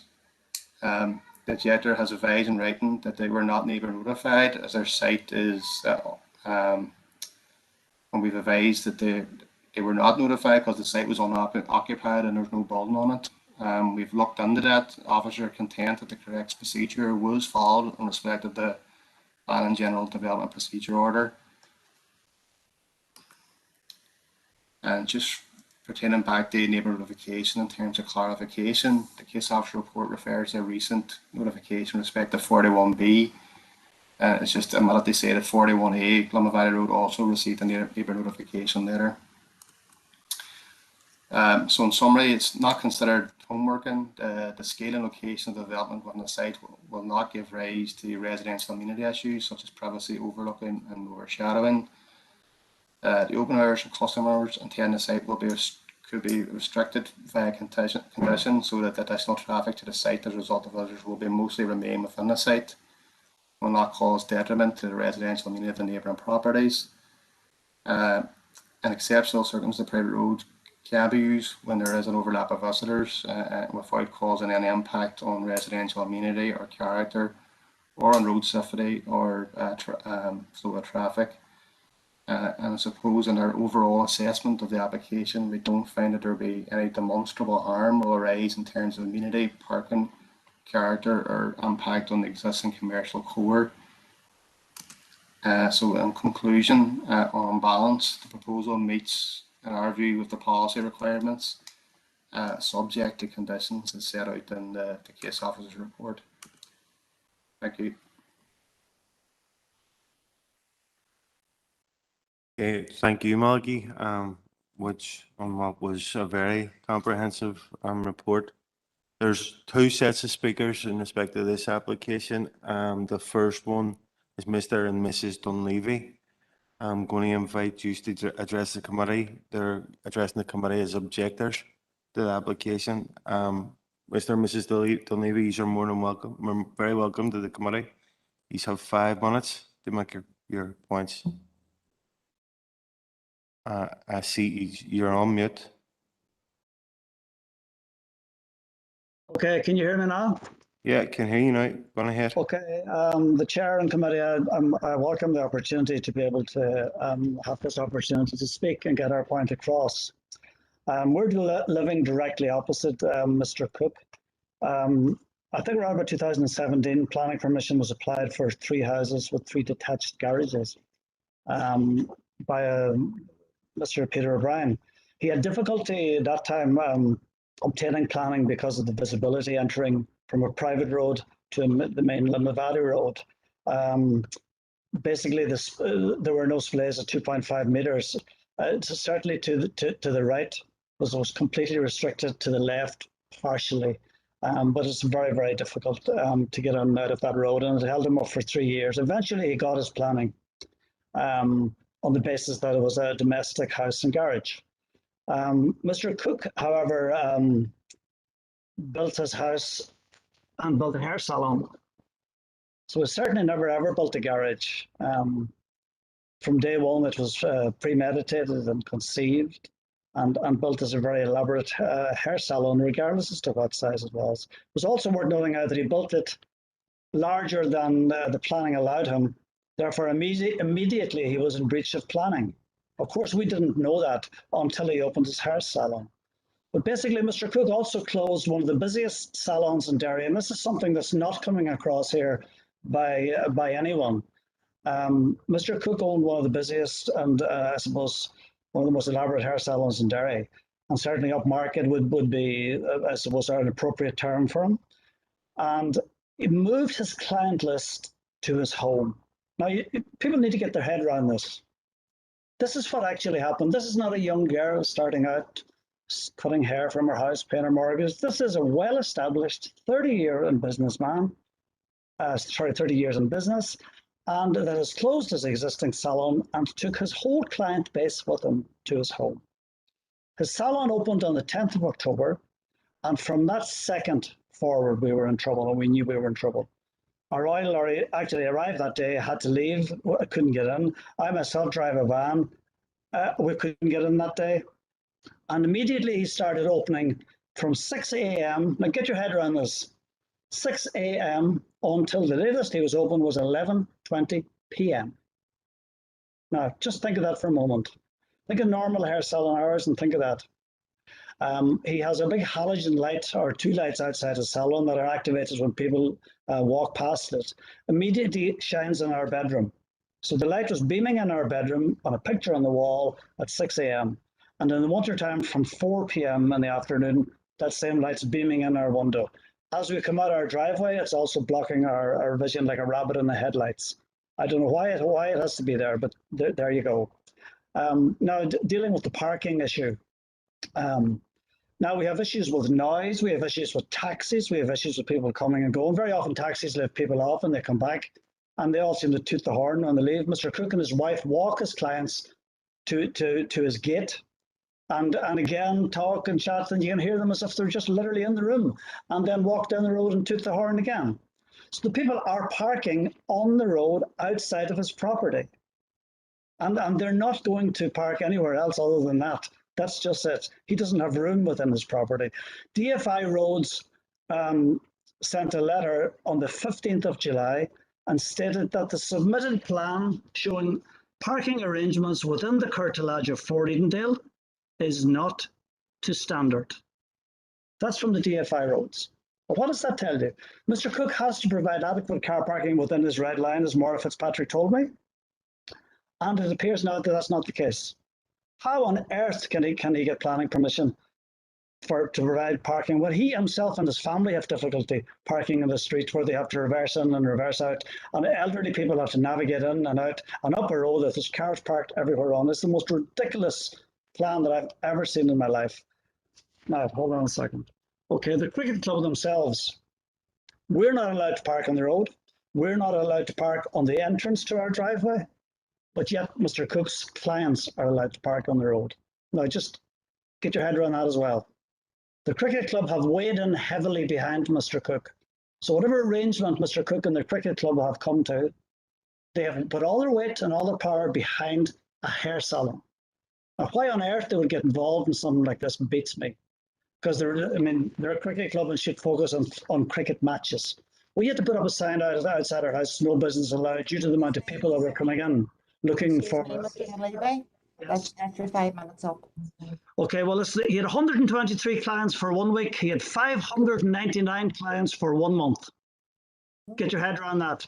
A £30 a head, that's £18,000 a month. Okay, thank you, Mr. Dunleavy. I know it was very difficult to contain your comments within the 5 minutes, the 5 minute limit, but I'm rest assured that there has been significant correspondence and that has been submitted to the committee. So the committee has had sight and we're all very aware of the views that you have expressed. I'm now going to open it up to the floor members. Is there any comments or questions for Mr. Dunleavy? Councillor Boyle. Good evening, Mr. Dunleavy, and thanks for joining us today. Thank you very much. I only have the one question in relation to your commentary, because I think an awful lot of what you did say has been contained within the reports that the very, very extensive report that we have in front of us. And we've been given an opportunity to consider that, because again, you've put in a significant number of objections to this, and I appreciate that you've done that. The only question I have is, how have you arrived at the figures for the numbers of customers who are coming and going daily, weekly, and monthly? Good, I'm glad you asked that. I'll tell you how we arrived at it. Myself and my wife knew that eventually it would come to this day that we would have to sit in front of a committee like this and put our case forward. I'll tell you what she done. Both she and I she sat in her chair from 6 a.m. in the morning until 11 p.m. at night. I would give her some relief times that I would have come in. And she sat down and documented every single person that went in, and the councillor were given all these details, exact times, exact car colours, and the clothes they were wearing. Now you can imagine, you just try and get your head around that as well, the amount of work and energy that took. And all of our figures for clients for this hair salon, all of them, including the 599 clients in 28 days. If someone wants to tell me that somebody could do that, I would say there is no way in hell that could be done. Let me tell you guys, it's true, it's done. Every single thing I'm telling you is 100% true, and is totally unacceptable. In a house where we're sitting in a house that's worth $500,000, he's sitting in a house that's worth $500,000. How has it devalued our property? It's ridiculous. We have done our research and our homework regarding clients, and they're all accurate. And Mr. Cook cannot prove us wrong. He has CCTV cameras outside his house. I've invited him to prove us wrong. I welcome that, because he can't do it. You cannot argue with facts. We have them. Okay. Thank you. Go on ahead, Councillor Boyle. Just so effectively what you're saying to us, I've just done a quick calculation in my head. You said 599. We can round that up to 600. So 600 clients in 28 days constitutes, in your view then, 21 visitors per day. Correct. Is that correct? More. That's correct. And the most he ever done in one day was 36. Now this is for a man with health conditions and a semi-retirement. Look, this whole thing is deceptive. This whole thing is based on deception. Please don't buy into this. This is not what's happening.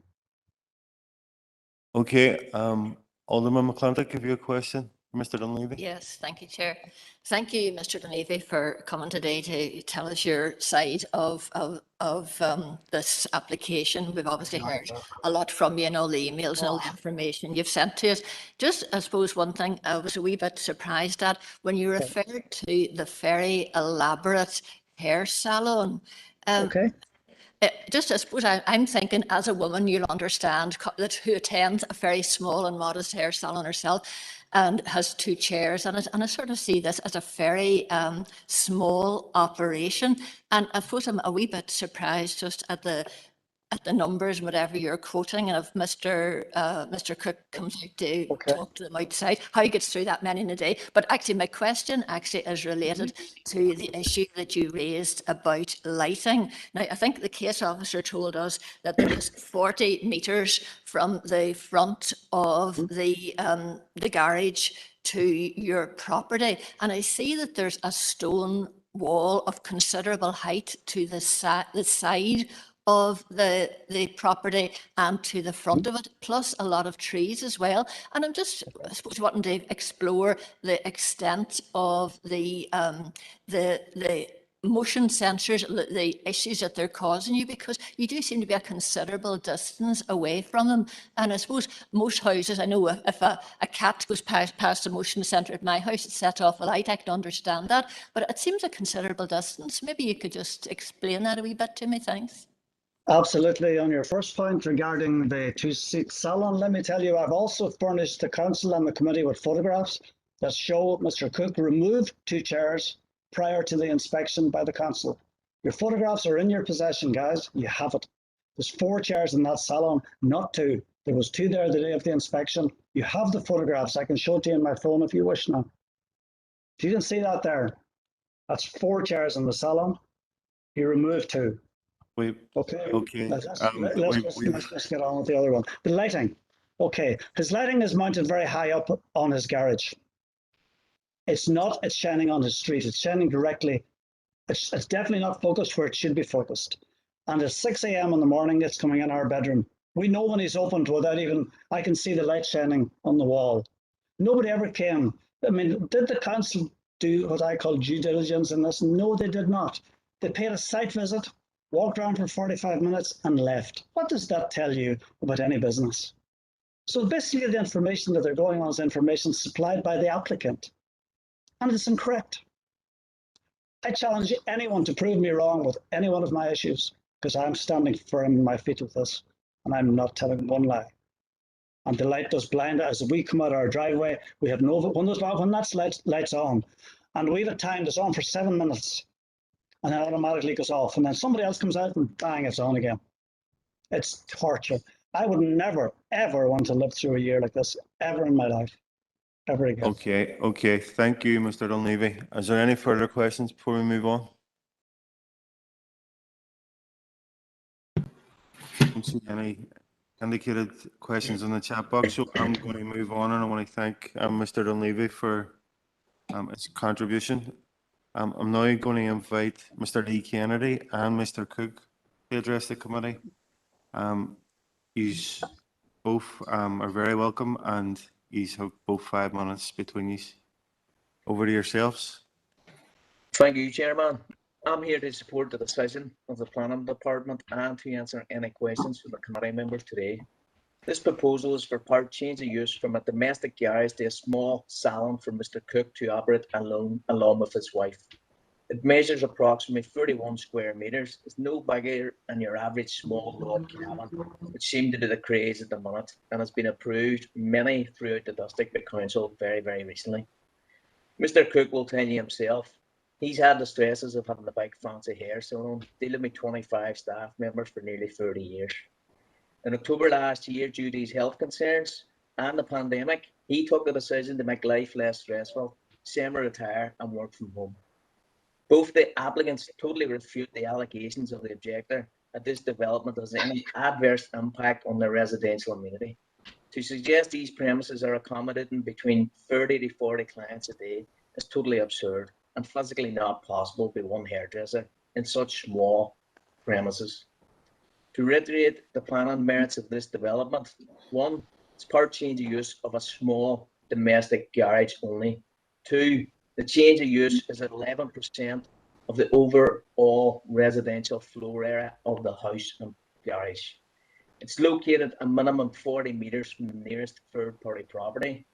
It has no impact whatsoever on residential amenity of any properties. This is a mixed-use area.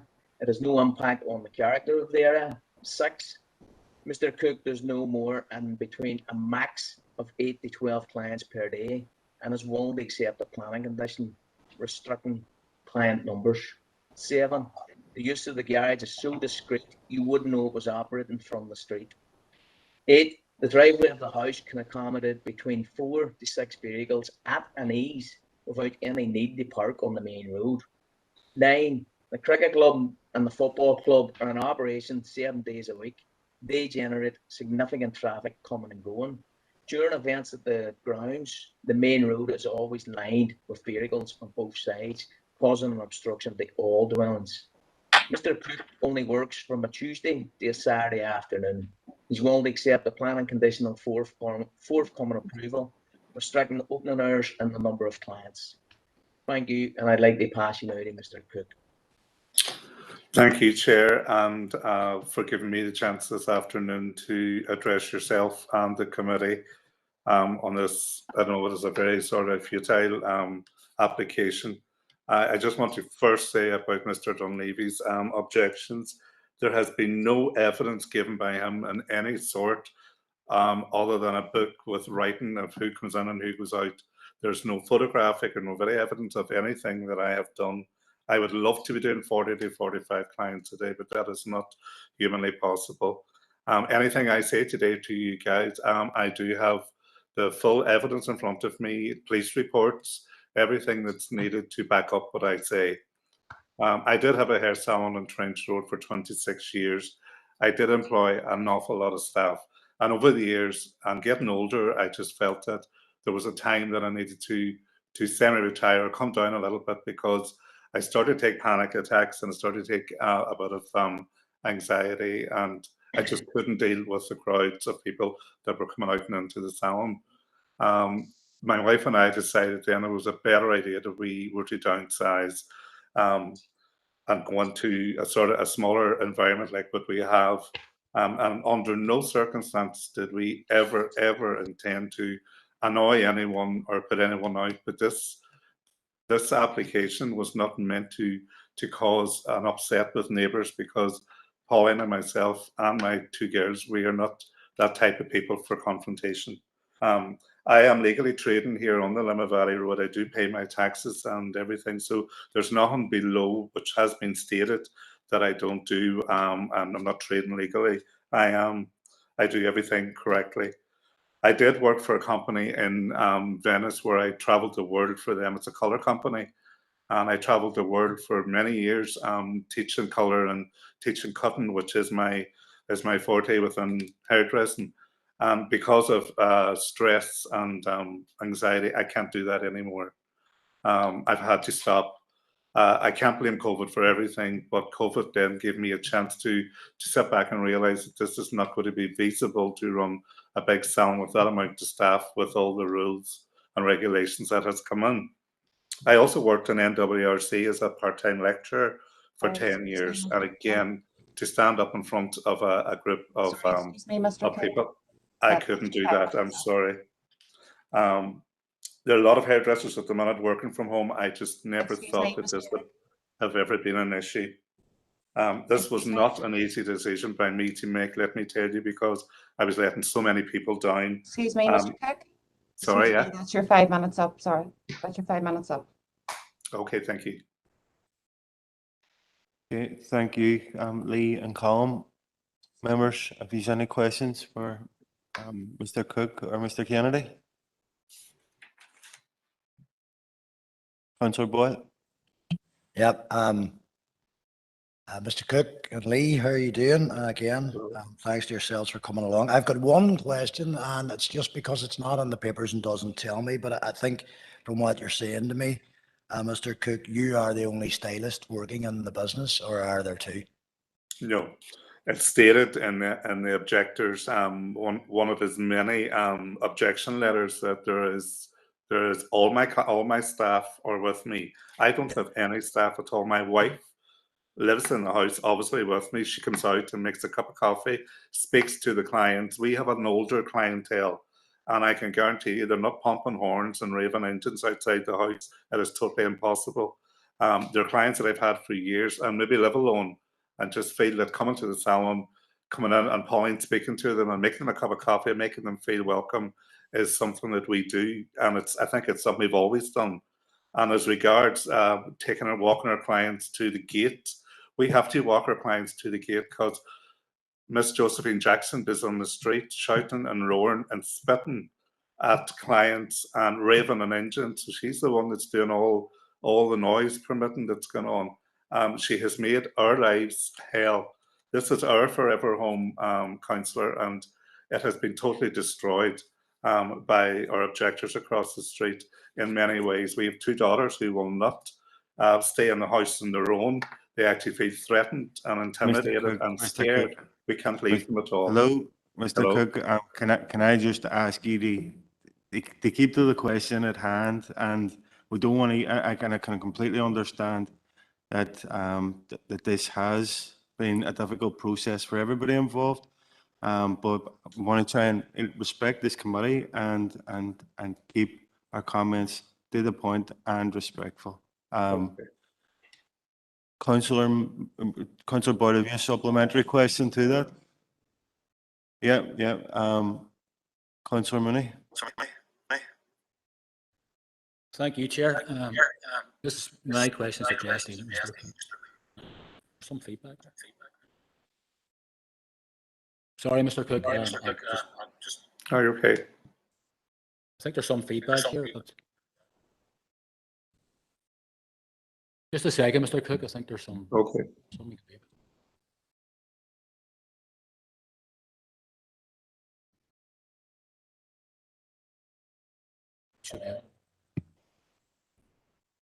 I'll try again, Mr. Cook, and see. Oh, there we are now. Thank you. I have really one question, Mr. Cook. It's really about it seems to be one of the main problems here. It's about the parking when they come to your home. Do you encourage your clients to do they generally park outside your home?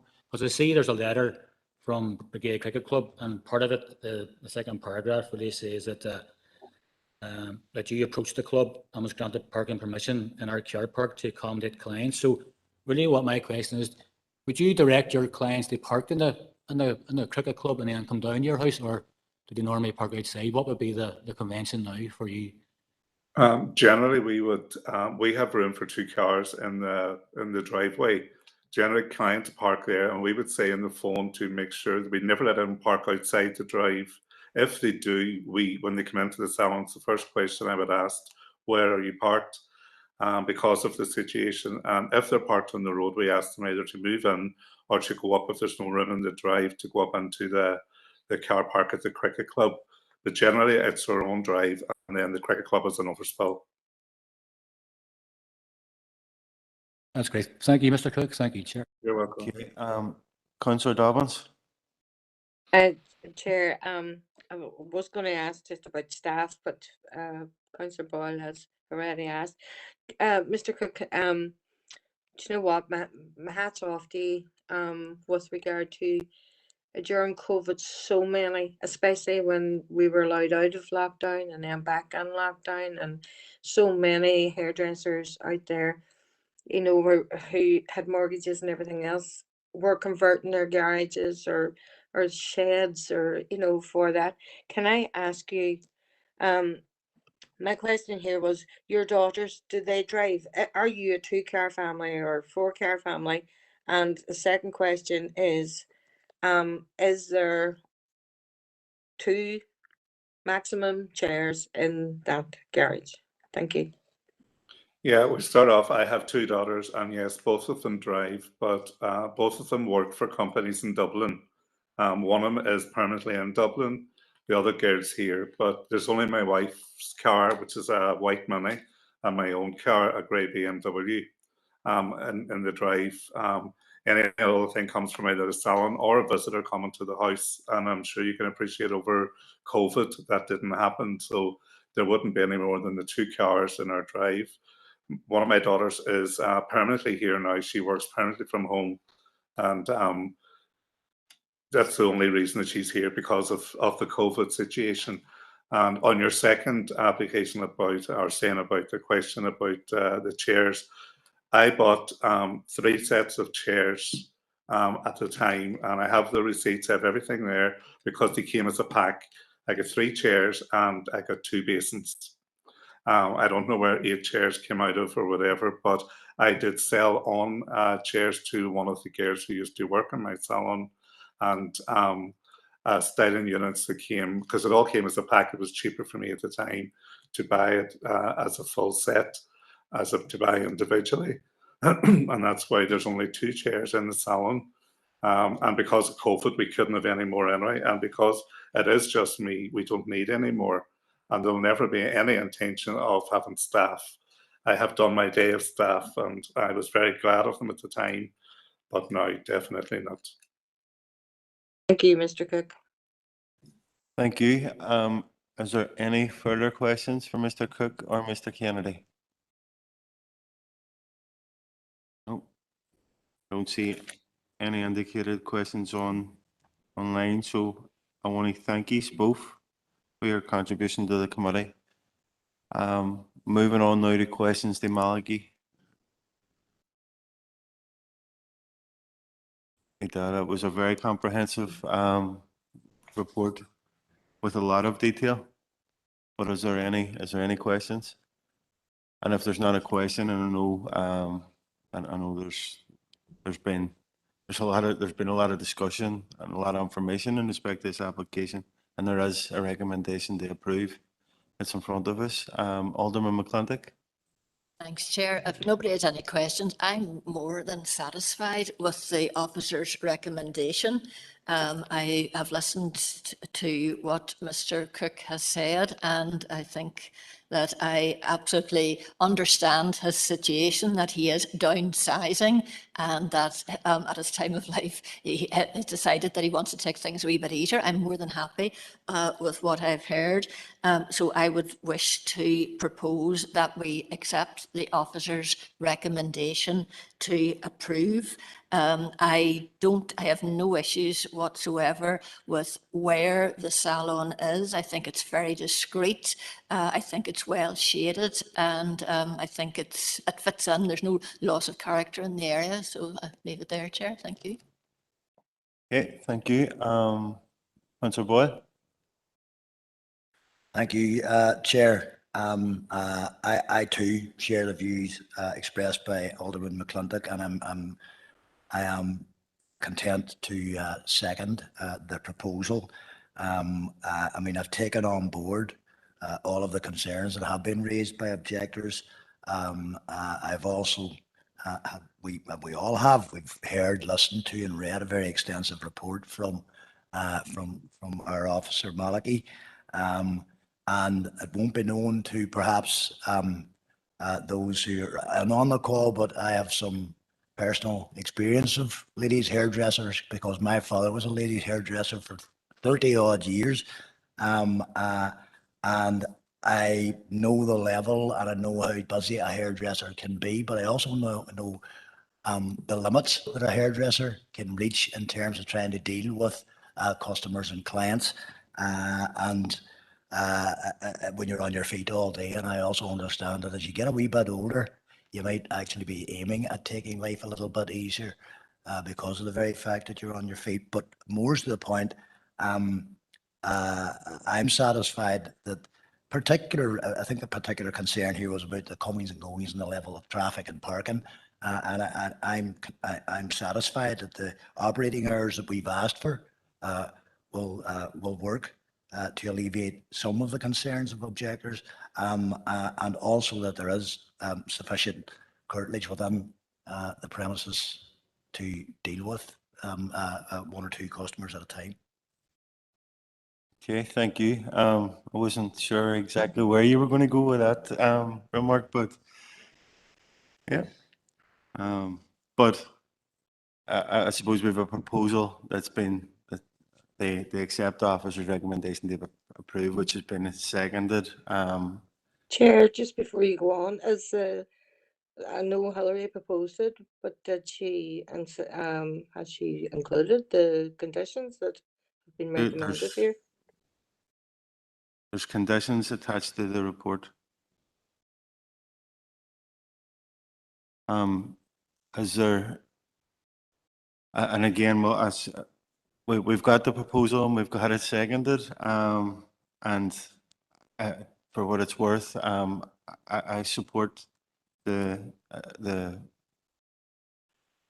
findings of the officer's report. I believe that the objectors' concerns have been given due consideration, and in quite some level of detail. So, but despite that, Malachy went through the report again in quite a lot of detail and outlined the measures that have been put in place to ensure that there wouldn't be any detriment to any residential amenity. And I believe that in terms of the approach that's been taken by not only the officers but the proposal that's come from this committee. So I'm going to put the proposal to the floor if there's no further questions. So I'm sensing that this is unanimous. I'm not hearing any dissenting voices. That there's no dissenting voices online. So I'm content to take that as unanimous unless somebody speaks up now. Okay, members, that's unanimous. So that application has been approved. An arrangement's been made for Councillor Gallagher to come back online, and we'll wait until the chair returns. Thank you. Until the next time, members. Thank you, Christopher.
Hello, members, right? We only have, I believe, two items to go through. Number 13 and number 4.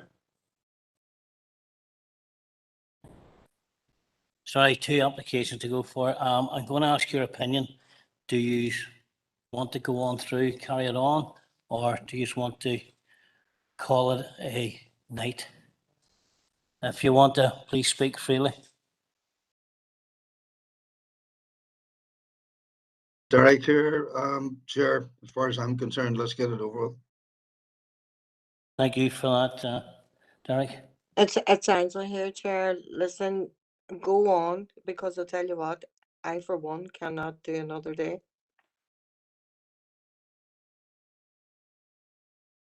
Chair, unfortunately, I will probably have to leave before the end of the 2 or have to be somewhere for 7 o'clock. Okay, thank you for that, Alderman. Thank you for that, Councillor Dobbins. Anyone else wish to comment?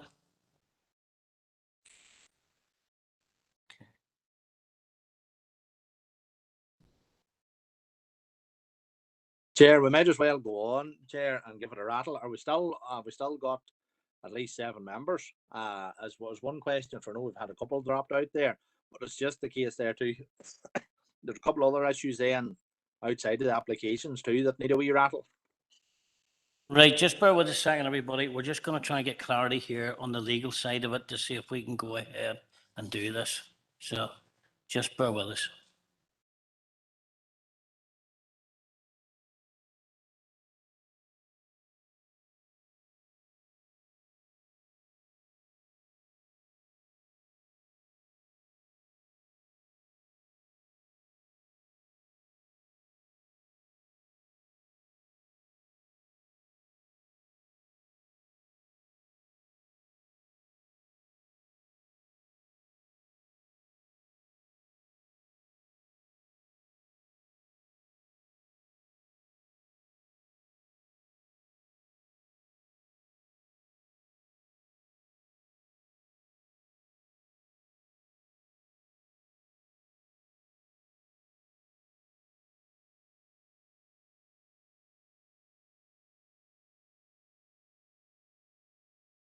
Thank you, Chair.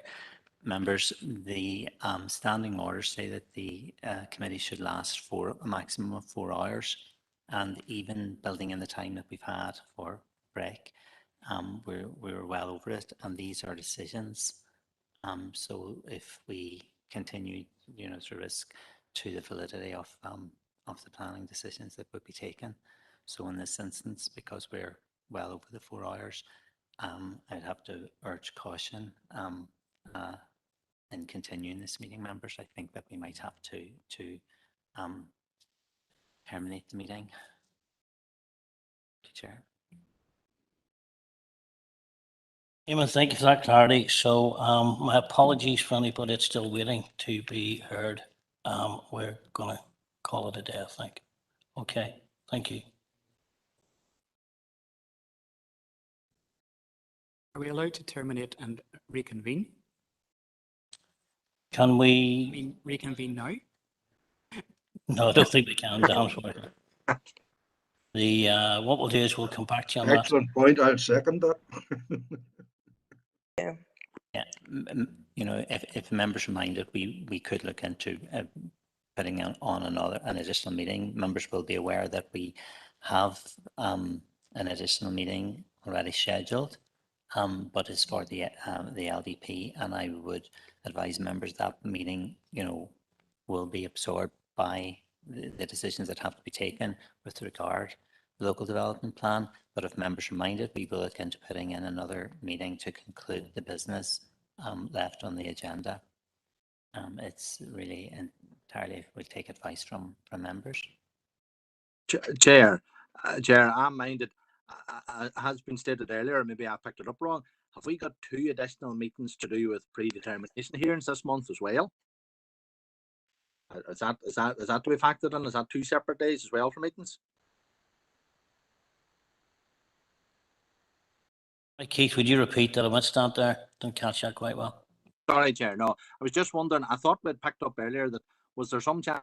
Did Maura state that we were having 2 predetermination hearings this month for stuff that we had said we would have that? So would that be 2 separate days where we'd be having meetings as well on top of continuing this or current planning meeting for a third day and an LDP meeting as Eamon's mentioned? I'm just wondering about getting all your dates and getting them all factored in. I think you're right there, Keith. I think we could possibly do it if members were all in agreement on that when we're having the PDAs. Yeah. Chair, just if I can clarify, we have a preliminary date on the diary. I just don't have it at hand at the moment, and we could do that. 21st, I think. Yeah, as well. LDP. Yeah, the LDP is the 21st for sure, but we do also have already organised a preliminary date in your diaries. It just hasn't been formalised, so we can include potentially, you know, this reconvened meeting after the PDHs, for instance. I think it's the 23rd, 2 days later. Thanks. Is everyone in agreement with that? I think it's the easiest way to go forward, really, to be quite honest. And we've just wasted 20 minutes probably talking about it. Chair, is it necessary to hold 7 days before we can reconvene? Is that, or is because it's a reconvene, just if maybe Monday or? I'm not going to say tomorrow. It would have to be, thank you, Councillor, it would have to be a separate meeting, yes, so that it would be a reconvened meeting. So yeah, we'll check out and we'll do it within the regulations. But again, we'll have to check with members' diaries and corporate diary to make sure we can fit the meeting. Chair, just a second point is there was a time-bound item on the agenda for Friday the 10th of September. I'm just wondering, where does that item stand? The consultation response. Chair, I can answer that if it's Andre here. Yeah, Andre, please do. I'm content, members. If you wish, I can contact DFI tomorrow and ask for an extension for a consultation response to be received from council. I would be quite confident that that would be agreed. Yeah, that's grand, Andre. Right, Yes, Andre, I think everybody would agree on that. Yeah. Yeah. Thank Okay. you for that. Appreciate that. Yeah. Chair, I Thank you. have one question. With the predetermination meetings, right? If they go over the 4 hours, are we then going to be called? We won't be able to reconvene this meeting. No, there's no decision making us in predetermination meetings, Councillor Dobbins. So we'd really just be hearing the applicants and stuff and the evidence, really. Okay, right. Thanks. Okay, again, thank you very much for all those who attended. Thank you.